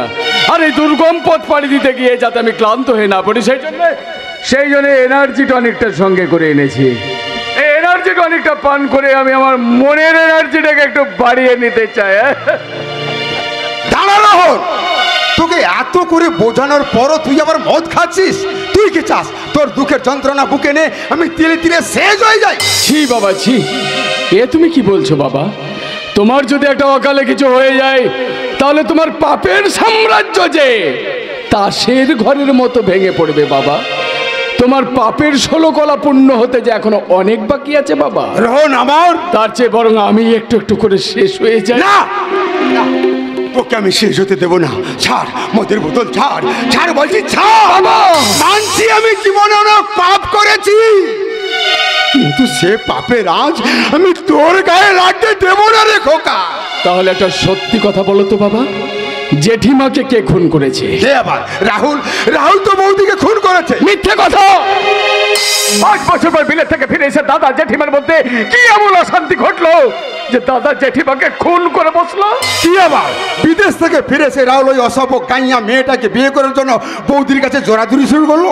এই নিয়ে অশান্তি এমন চরমে উঠে গেল যে রাগের বসে রাহুল বৌদিকে খুন করে ফেললো। এটা তো তোমার বাঁধানো গল্প বাবা, আসল সত্যিটা কি? আরে এতে আমার আসল নকলের কি আছে? আছে বাবা, আছে। আজও কান পাতলে তোমার অনেক কুকীর্তির কাহিনীর কথা শুনতে পাই, তাই তো আমার মনে আজকে হাজারো প্রশ্ন জাগে। কেন জেঠিমাকে খুন হতে হলো? কেন দাদাকে আজকে বিনা দোষে জেল খাটতে হচ্ছে? আর 15 বছর আগে জ্যাঠাস মশাইয়ের হঠাৎ নির্দেশ হয়ে যাওয়ার আসল রহস্যটাই বা কি? আরে কি সব পাগলের মতো যাতা বলছিস? ওহো, তোকে আর পারি না। রূপসা, রূপসা, কি হলো আঙ্কেল? এমন উত্তেজিত হয়ে আমি ডাকছেন কেন? রোহন পাগলের মতো কি সব যাতা বলছে? ও কি তোমার কাছে এরকম পাগলামো করে? হ্যাঁ আঙ্কেল, ও যে কখন কি সব কথা বলে আমি তার মাথা মুন্ডু কিছুই খুঁজে পাই না। তাহলে এতদিন তুমি আমায় জানাওনি কেন? তাহলে তোকে আমি পাগলা গারো দেই? না না আঙ্কেল, না, ওকে পাগলা গারদে পাঠানোর কোনো দরকার নেই। আমি যখন দায়িত্ব নিয়েছি তখন আপনার ছেলেকে আমি ঠিক স্বাভাবিক জীবনে ফিরিয়ে আনবো। তাই যদি হবে তাহলে এতদিন ওর মদটা ছাড়াতে পারছো না কেন? এখন তো কিসি করে মদ খাচ্ছে। খাবে খাবে আঙ্কেল, খাবে। ওই যে কথাই বলে না যে প্রদীপ নেভার আগেই বেশি করে জ্বলে ওঠে, তেমনি আপনার ছেলেও মদ ছাড়ার আগে একটু বেশি বেশি করে মদ খাচ্ছে। আর আপনি ওর হাত থেকে এই মদের বোতলটা ছাড়িয়ে নিয়েছেন বলেই ও এমন উল্টো পাল্টা কথা বলছে। দিন ওটা আমাকে দিন। নাও নাও রোহন, খাও। Thanks, many many thanks. পারছি না ছেলেটার এই অধপতন চোখের সামনে আমি দেখতে পাচ্ছি না। রূপসা, রূপসা, তুমি যেমন করে পারো আমার ছেলেটাকে সুস্থ করে ওর আগের জীবনে ফিরে নিয়ে এসো। প্রয়োজনে আমি ওর সঙ্গে তোমার বিয়ে। বাবা, যে কোন মূল্যে আমি আমার ছেলেটাকে ফিরে পেতে চাই রূপসা, তা না হলে মরেও যাবি, শান্তি পাবো না রূপসা, মরেও আমি। তুমিও শুনে যাও বাবা, যে অন্যের শান্তি কেড়ে নেয় সে জীবনে কোনোদিন শান্তি পায় না বাবা, কোনোদিন শান্তি পায় না। তাই তো প্রদীপ নেভার আগে বেশি করে জ্বলে ওঠে, নাকি অতিরিক্ত তেল পেয়ে বেশি উজ্জীবিত হয় সেটা তো সময়ই কথা বলবে। আপাতত বাই। কোথায় যাচ্ছ? বাবার কাছে। কেন? কেন জানি না। বাবার সব কিছু নকল হলেও বাবার চোখের জলটা আজকে আসল বলেই মনে হয়েছে। তাই তো এই মদের বোতলটা বাবার পায়ের তলায় রেখে প্রতিজ্ঞা করে বলবো, বাবা আজ থেকে আমি মদ খাবো না, বাবা আজ থেকে আমি মদ খাবো না। সত্যি তোমার মাথাটা গেছে। বলি মদ না খেলে পারবে পুরনো যন্ত্রগুলো ভুলে থাকতে পারবে? তোমার দাদা খুন না করো, খুনি সাজার কষ্টটা। আমার সেই যন্ত্রণার ঘুল পোকাগুলো আমার বুকটাকে করে করে খাচ্ছে। আমি ভুলতে চাই, সব কিছু ভুলতে চাই। দেখলে তো এই সামান্য কষ্টটাই তুমি নিতে পারছো না। নাও নাও, খাও, দেখবে আবার সব কষ্ট তুমি ভুলে যাবে। বেশ, যে সমস্যাগুলো আমি কোনোদিন সমাধান করতে পারবো না সেই সমস্যাগুলোকে ভুলে যাওয়াই ভালো। তাই তো আকণ্ঠ रोकन वो शराब যেমন দুঃখ দর্দ ভুলিয়ে দেয় তেমনি মौत কবি याद করিয়ে দেয়। इसलिए আমি বলছি কি ও শরাব আপনি পিবেন না। সালাম, আমাকে মদ খেতে বারণ করা তুমি কে? আমি দাদা। দাদা? ওর এই অধপতন থেকে মনে হচ্ছে দাদা ওই শাসন করে ওর হাত থেকে মদের বোতলটা ছাড়িয়ে নি। কিন্তু আজ যে আমি কি হলো? নিজেকে দাদা বলে পরিচয় দিচ্ছ কেন? মাফ করবেন ছোটা সাহেব। ছোটা সাহেব? আপনার মতো আমার একটা ভাই ছিল, সে আমাকে बहुत प्यार करता, लेकिन ऐसा माफिक शराब पीते पीते एक दिन उसका मौत हुए गल। इसलिए हमें बोलছে কি ও শরাব আপনি পিবেন না। Shut up! আমি জানতে চাইছি কে তুমি? আমি আপনাদের কোম্পানি নতুন ড্রাইভার আছে मैम साहब। নতুন ড্রাইভার? हाँ मैम साहब, वो लाड़ी साहब हमको भेजी दे बोलले कि छोटा साहब उनके गर्लफ्रेंड के लिए शॉपिंग मॉले शॉपिंग करते যাবেন। इसलिए আমি চলে এলাম।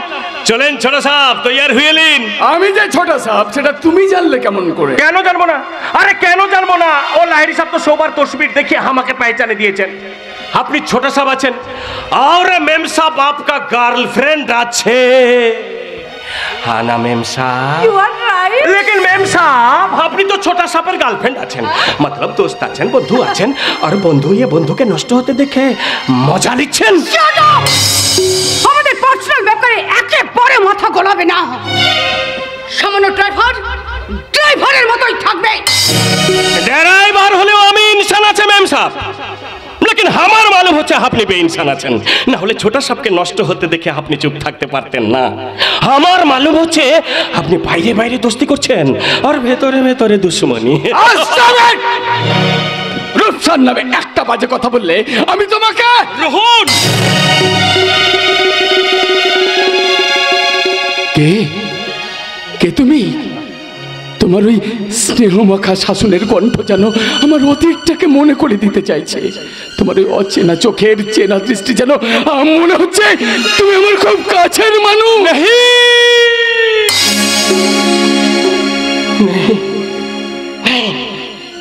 আমি কোনো কারোর কাছের মানুষ না আছি ছোটা সাহ। আপনি আমার ভাইয়ের মতো দেখতে বলে ইমোশনালি আমি আপনার নাম ধরে ডাকিয়ে ফেলেছি। मुझे माफ कीजिए छोटा साहब, मुझे माफ कीजिए, मुझे माफ कीजिए छोटा। ভাইয়ের কাছে কি কখনো মাপ চাইতে হয় দাদা? क्या बोला, क्या बोला?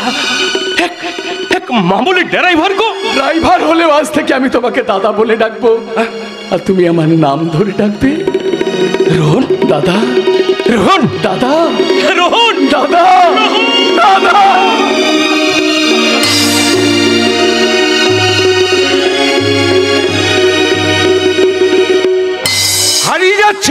হারিয়ে যাচ্ছে দাদা ভাইয়ের ভ্রাতৃত্বের বন্ধন আজ সমাজ থেকে হারিয়ে যাচ্ছে শুধুমাত্র রঙ্গিনী বইয়েদের জন্য। বড় বউ শিগগির একবার এদিকে এসো। কি হলো গো, তুমি এত উতলাহে ডাকাডাকি করছো কেন? তাহলে কি তুমি আমার কাকনকে সঙ্গে করে নিয়ে এসেছো? না বড় বউ, কাকুনের কোনো খোঁজ আমি পাইনি। খোঁজ পাওনি মানে?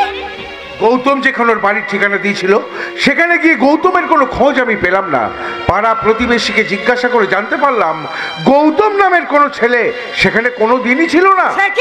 হ্যাঁ, তোমার কথা শুনে যে আমার হাত পা কাঁপছে। আমার কাকনি খারাপ কিছু হয়ে যায়নি তো? খারাপ কিছু মানে? ওই যে গো আজকাল কিছু খারাপ লোক ওই নাম ভাঙিয়ে বিয়ে করে মেয়েগুলোকে নিয়ে গিয়ে খারাপ জায়গায় বিক্রি করে। না বড় বউ, না, এমন কথা তুমি বলো না গো। সত্যি যদি আমার কাকনের তেমন কিছু হয়ে থাকে তাহলে আমি যে নিজেকে কিছুতেই ক্ষমা করতে পারবো না বড় বউ, কিছুতেই ক্ষমা করতে পারবো না। তুমি যদি এইভাবে ভেঙে পড়ো তাহলে আমার কাকনি কথা কে ভাববি বলো? হ্যাঁ ঠিক বলেছো তো, ঠিক বলেছো। এটা তো কান্নার সময় নয়। সত্যি যদি আমার কাকনের তেমন কোনো বিপদ হয়ে থাকে তাহলে তাকে যে আমাকে আগে উদ্ধার করতে হবে, কিন্তু তারও আগে খুঁজে বার করতে হবে গৌতম নামের ওই ছেলেটাকে। খুঁজতে হবে না দাদা, গৌতম নামের ছেলেটা সশরীরে আপনার চোখের সামনে হাজির। জুতো মারুন, আপনার পায়ের জুতো খুলে আমার গালে বসিয়ে দিন। আপনার বোনকে বিদেশে বিক্রি করে দেওয়ার অপরাধে প্রতারণা, তাই আমাকে পুলিশের হাতে তুলে দিন। এসব কি বলছো ভাই? কেন আমরা তোমাকে পুলিশে দিতে যাবো? অবশ্যই আপনারা আমাকে পুলিশের হাতে তুলে দেবেন। আমি যদি কোনো প্রতারণা করে থাকি অবশ্যই আপনারা আমাকে পুলিশের হাতে তুলে দেবেন। কিন্তু আপনারা যদি আমার সঙ্গে প্রতারণা করে থাকেন তার সলভ কিভাবে হবে দাদা? কি বলছো গৌতম? তোমার সাথে আমরা প্রতারণা করেছি? অবশ্যই। একটা অন্তঃসত্ত্ব মেয়েকে আমার ঘরে চাপিয়ে দিয়ে আমার লাইফটাকে স্পয়েল করে দিয়েছেন। মিথ্যে কথা, মিথ্যে কথা। বিয়ের আগে কাকন একজনকে ভালোবেসেছিল ঠিক, কিন্তু নিজের নারী সত্তাকে বিলিয়ে দিয়ে কলঙ্কিনী সাজার মতো কোনো কাজ আমার বোন কাকন করতে পারে না। করতে পারে না নয়, করতে পেরেছে। তাহলে ঘটনাটা খুলে বলছি শুনুন। ফুলসজ্জার রাতে কাকন হঠাৎ ঘন ঘন বমি করতে শুরু করলো। আমি ভাবলাম কোনো অ্যাসিড ফ্যাসিড হয়েছে, অ্যান্টাসিড খাওয়ালাম, কোনো কাজ হয়নি। হসপিটালাইজ করলাম। ডাক্তারবাবু পরীক্ষা নিরীক্ষা করে বলল কাকন 1 মাসের অন্তঃসত্ত্বা। এটা হতে পারে না, এটা আমি বিশ্বাস করি না, বিশ্বাস করি না। বিশ্বাস না হয় এই দেখুন আল্ট্রাসোনোগ্রাফির রিপোর্ট। হ্যাঁ